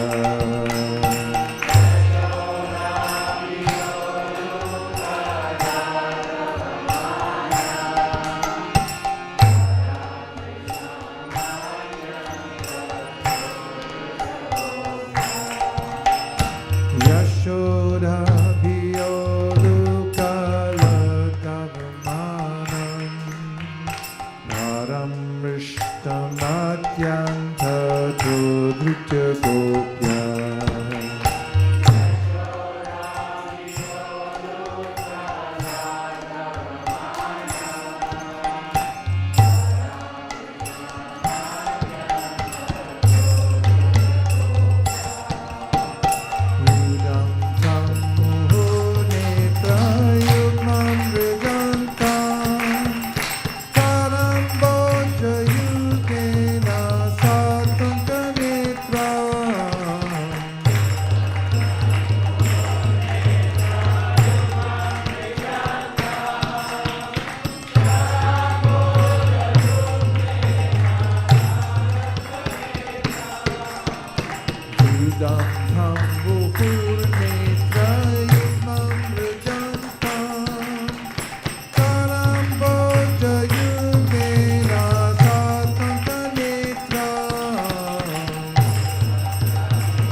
Graivam Damodaram Bhakti Padam.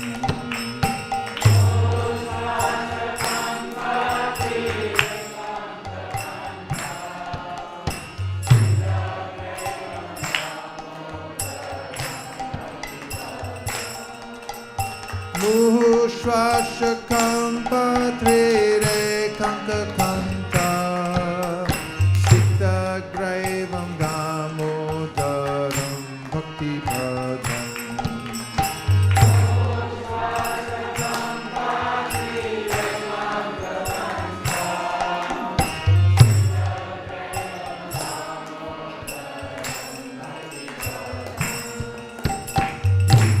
Drikshvalila Birananda Kunde Swagosham Nimajantam Matyapayantam.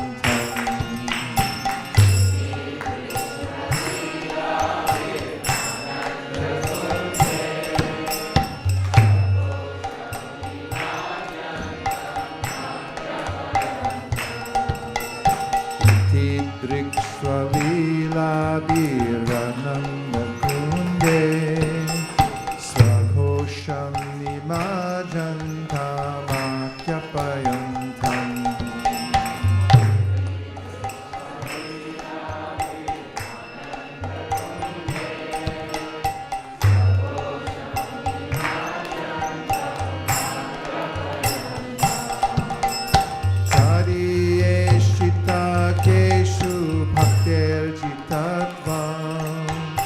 Una prematastam shata vritti bande.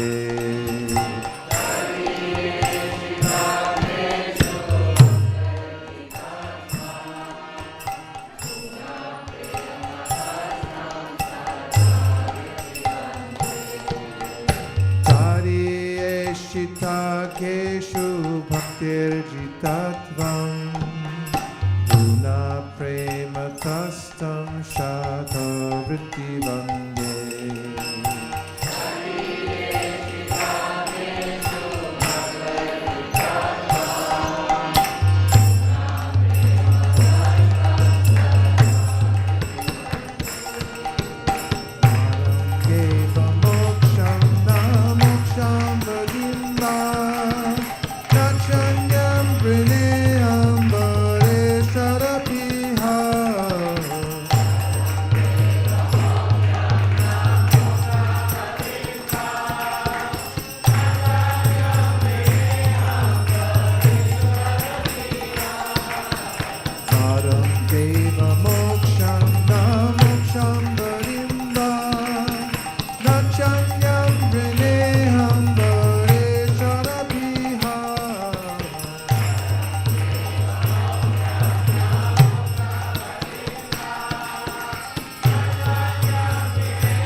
manasya virastam kimanyay.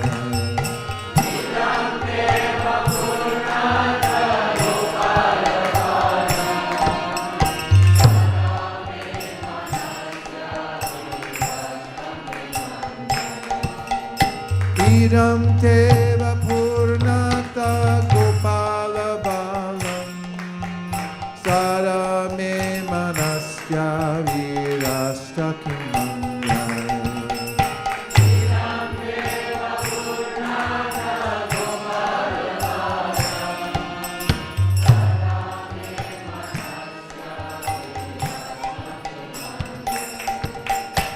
Idam te mukham bojam atyanta nilay Ritam kundalai stikta raktaishta gopya.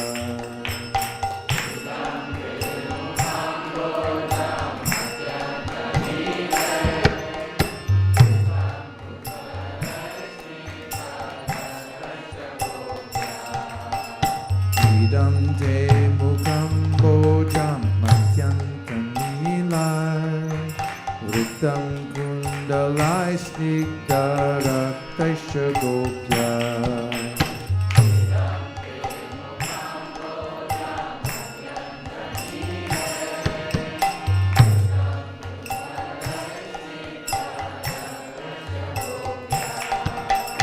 Muhushchumbitam bimbaratataram me manasya virasta malam lakshavatai.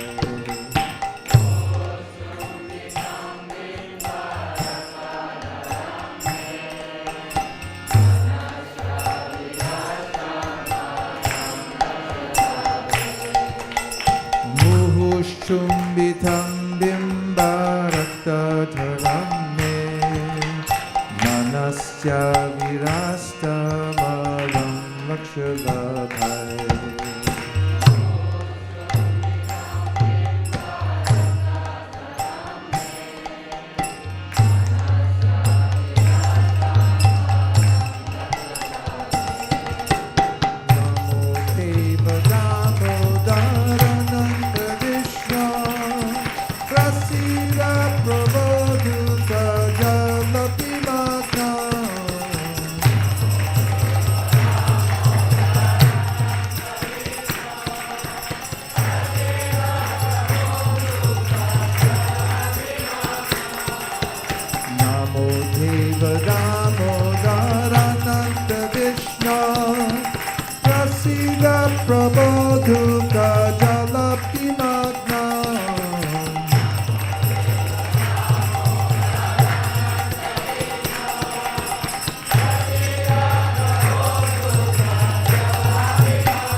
Drishti vrishchati dinam batanu grihane shamamagnyam me dakshi drishya.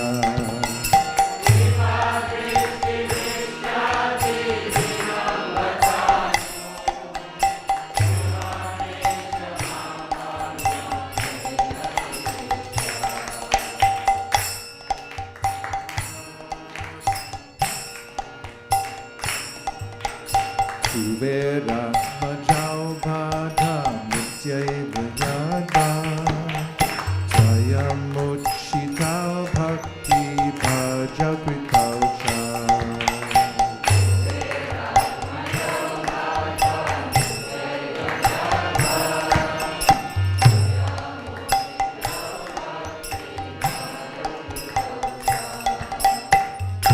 Kuveratmajau bhada nityaiva yada swayamuchitau bhakti bhajakritau cha.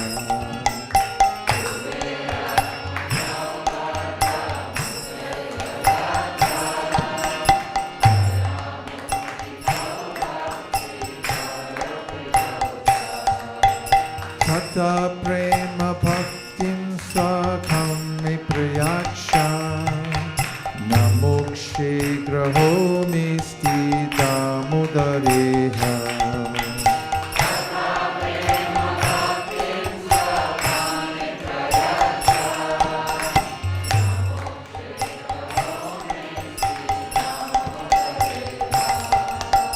Tata prema bhaktim swakam me prayaksha. Namokshe graho misti damodareha.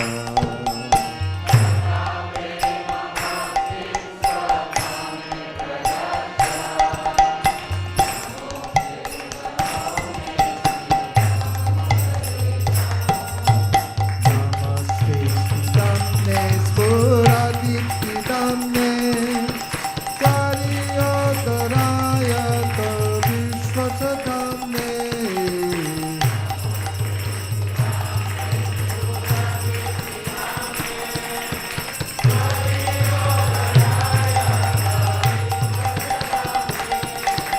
Namaste Stamne Spuraditi Damne Karyodaraya Vishwasatamne.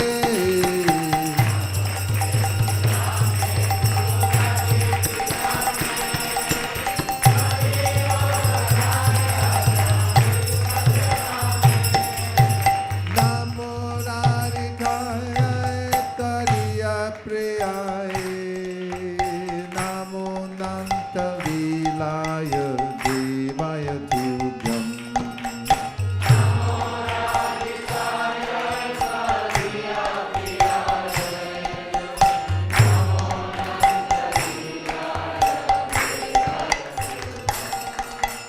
Namo Radhikaya Tariya Priyaye. Namo Nanta Vilaya Devaya Tubhyam.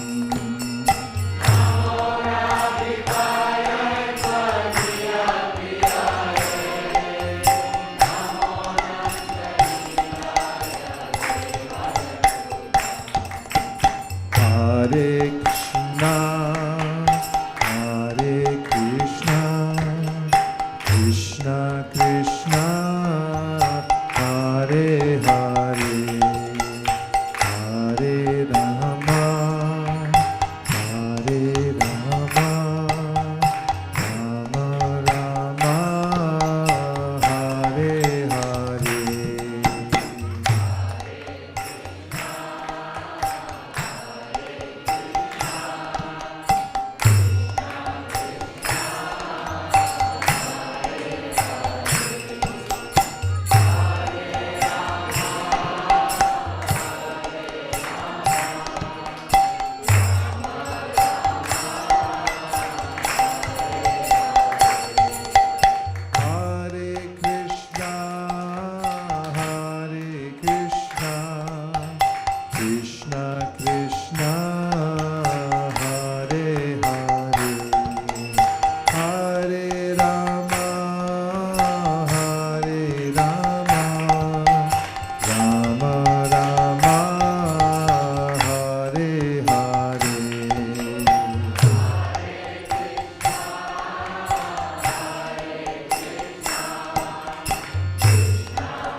Rama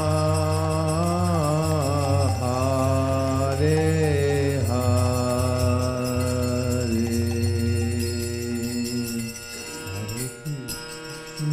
Hare Krishna Krishna Krishna Hare Hare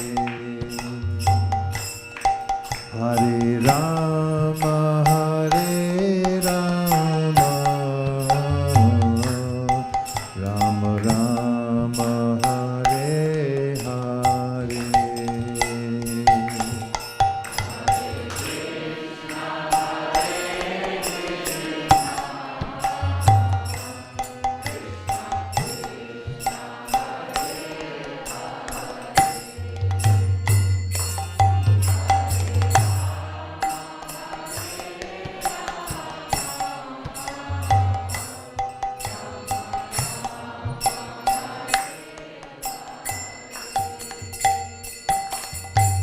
Hare Krishna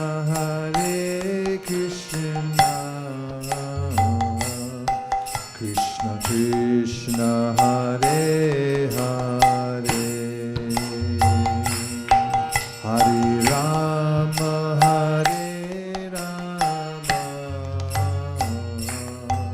Rama Rama Hare Hare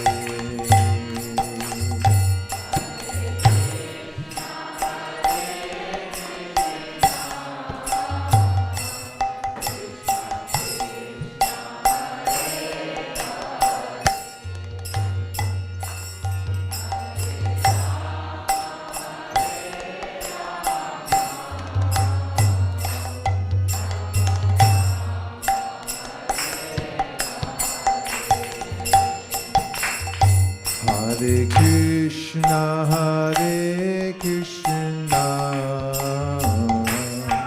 Krishna Krishna Hare Hare Hare Rama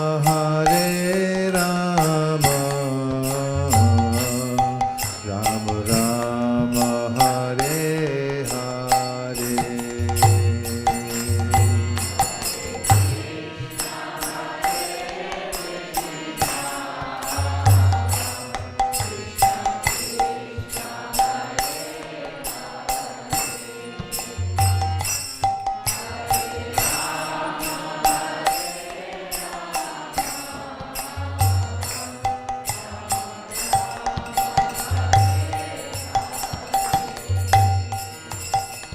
Hare Krishna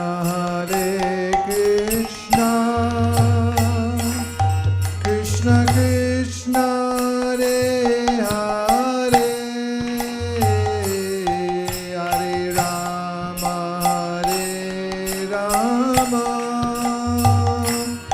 Rama Rama Hare Hare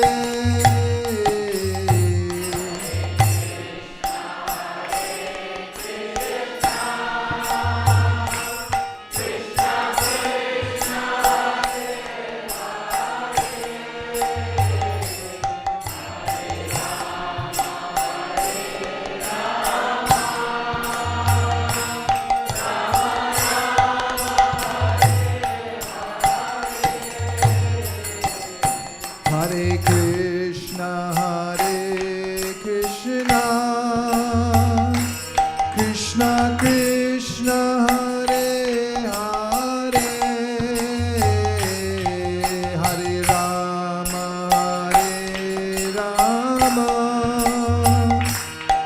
Rama Rama Hare Hare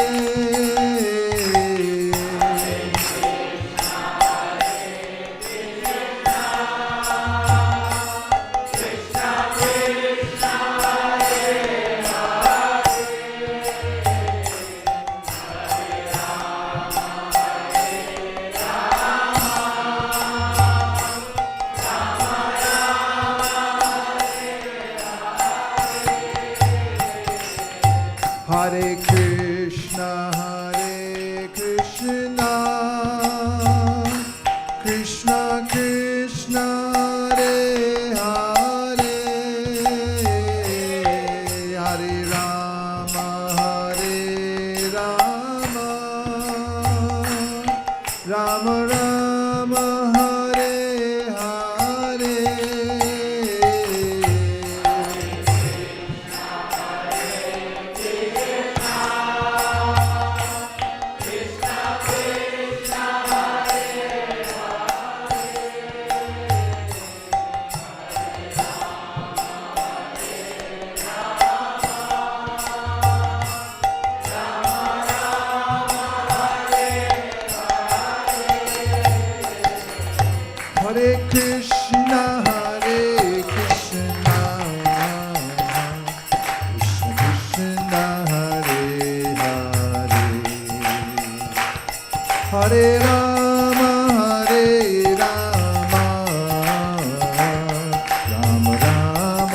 Hare Rama, Hare Rama, Rama Rama, Hare Hare.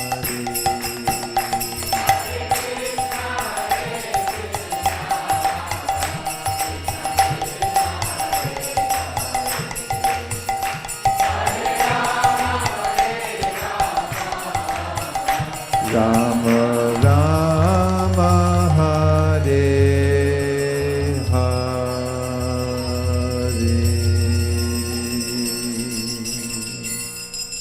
Hare Krishna, Hare Krishna, Krishna Krishna, Hare Hare. Hare Rama, Hare Rama, Rama Rama, Hare Hare.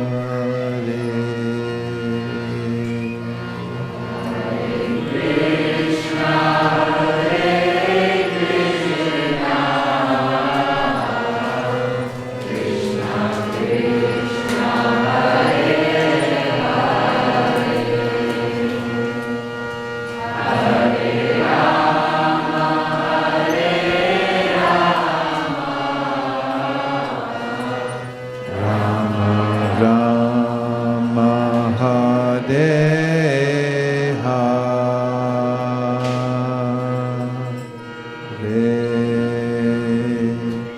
Gaur Premanande, Nitai Gaura Hari Bo, Hari Bo, Hari Bo, Nitai Gaura Hari Bo.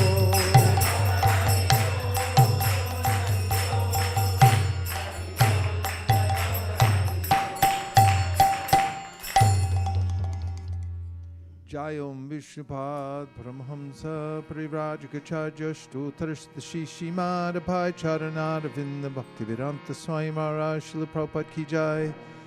Jayom Vishnupad Paramhamsa Parivrajakachaja Shtotarashtashi Shimad Srila Bhakti Siddhanta Saraswati Goswami Maharaj Ki Jai. Ananta Koti Vaishnavini Ki Jai. Namacharya Srila Haridas Thakur Ki Jai. Prem Skoho Shri Krishna Chaitanya Prabhu Nityananda Sri Advaita Gadadhara Shivasari Gaur Bhaktivinoda Ki Jai. Shri Shri Radha Krishna Gokopinath Shyamakund Radhakund Giri Govardhan Ki Jai. Shri Vrindavan Dham Ki Jai. Shri Mayapur Navadiptam Ki Jai. Tulsi Devi Bhakti Devi Ki Jai. Jamuna Devi Ganga Devi Ki Jai. Samaveda Bhakta Vrinda Ki Jai. All glories to the assembled devotees. All glories to the assembled devotees. All glories to the assembled devotees. Translation, please.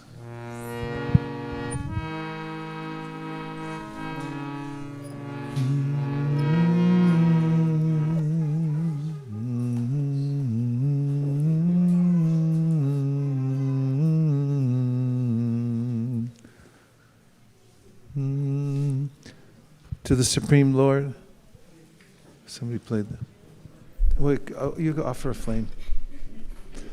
To the Supreme Lord, whose form is the embodiment of eternal existence, knowledge and bliss, whose shark-shaped earrings are swinging to and fro, who is beautifully shining in the divine realm of Gokula, who I, due to the offense of breaking the pot of yogurt that his mother was churning into butter and then stealing the butter that was kept hanging from a swing, is quickly running from the wooden grinding mortar in fear of Mother Yashoda, who has been caught from behind by her who ran after him with greater speed. To that Supreme Lord, Sri Damodar, I offer my humble obeisances. Seeing the whipping stick in his mother's hand, he is crying and rubbing his eyes again and again with his two lotus hands. His eyes are filled with fear, and the necklace of pearls around his neck, which is marked with 3 lines like a conch shell, is shaking because of his quick breathing due to crying. To the Supreme Lord Sri Damodar, whose belly is bound not with ropes, but with his mother's pure love, I offer my humble obeisances.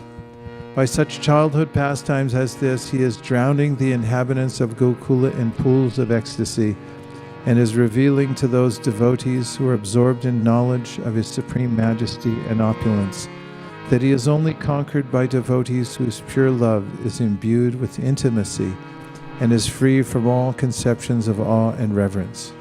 With great love, I again offer my obeisances to Lord Damodar, hundreds and hundreds of times. O Lord, although you are able to give all kinds of benedictions, I do not pray to you for the boon of impersonal liberation, nor the highest liberation of eternal life in Vaikuntha, nor any other kind of boon which may be obtained by executing the 9 processes of bhakti. O Lord, I simply wish that this form of yours as Balagopal in Vrindavan may ever be manifest in my heart, for what is the use to me of any other boon besides this?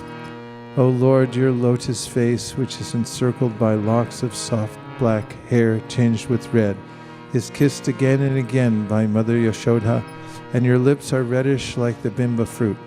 May this beautiful vision of your lotus face be ever manifest in my heart.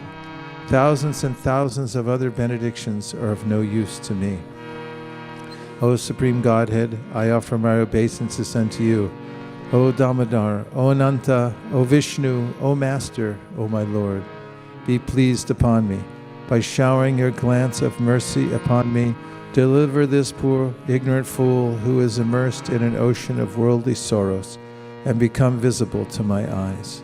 O Lord Damodar, just as the 2 sons of Kuvera, Manigriva and Nalakuvera, were delivered from the curse of Narada and made into great devotees, by you in your form as a baby, tied with rope to a wooden grinding mortar. In the same way, please give to me your own prema bhakti.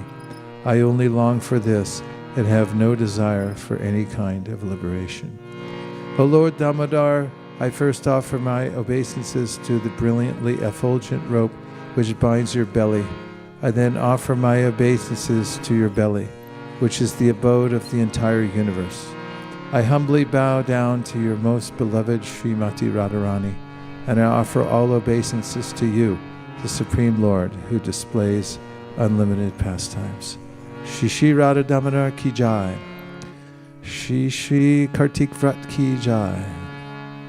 Shri Giri Govardhan ki jai. Shri Vrindavan Dham ki jai. Shri Shri Radha Madan Mohan ji ki jai. Gaur Bhaktivinoda ki jai. Gaur Premanande Haribol.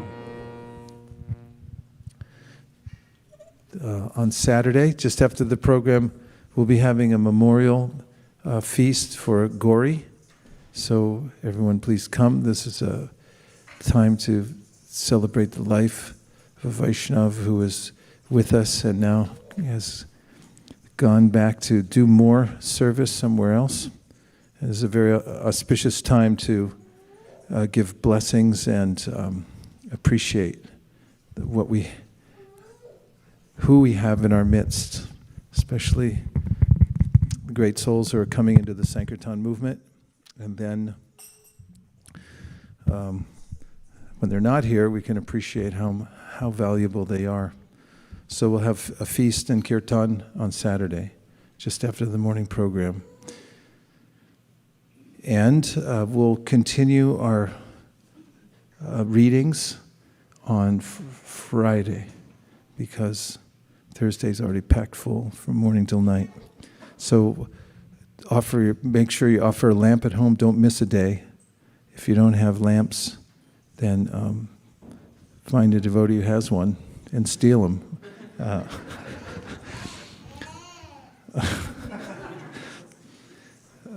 No, don't do that. Somebody will make you some lamps. It's easy to make. You just need some ghee and some cotton. Anyway, you know more than I do. Okay, so lamps. Offer lamps tomorrow and sing your Damodar Ashtakam and chant chapter 8 of Gita. It's good if you chant it right when you wake up in the morning. Do your chapter of Gita, and then it's done for the day, and it's always in your mind throughout the day. And try to chant as many rounds in succession without stopping as possible. That's the best. And we'll see you Friday. Is it Friday morning and night or just Friday night? Friday evening at 5 o'clock?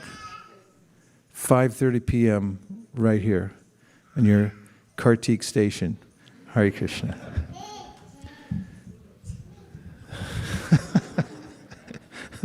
Don't think I don't appreciate it. Anything else? Everyone okay? Yeah, we're just passing through. We're getting this nectar from Srila Prabhupada, Shukadeva Goswami, direct from the Parampara, just flowing out. And Srila Prabhupada said when he first started listening to his guru, he didn't exactly understand everything, but he sat and listened. And we learned tonight that just by submissive hearing, sitting and hearing, then one can attain all perfection in life.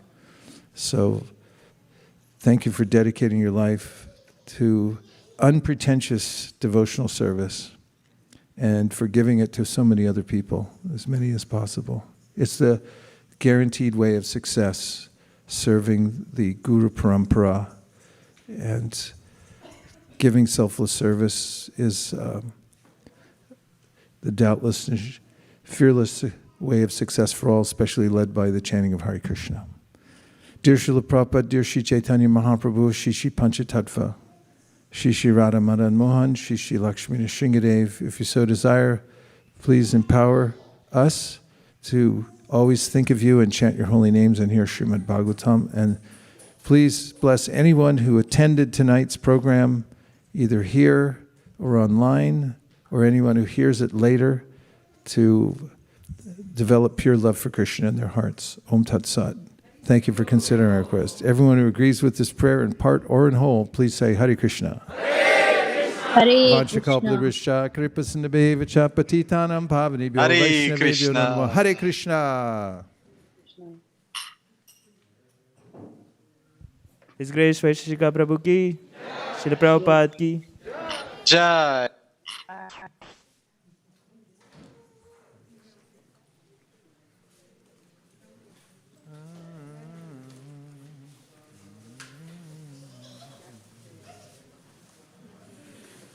Thank you.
Jadavaya Namah Adaye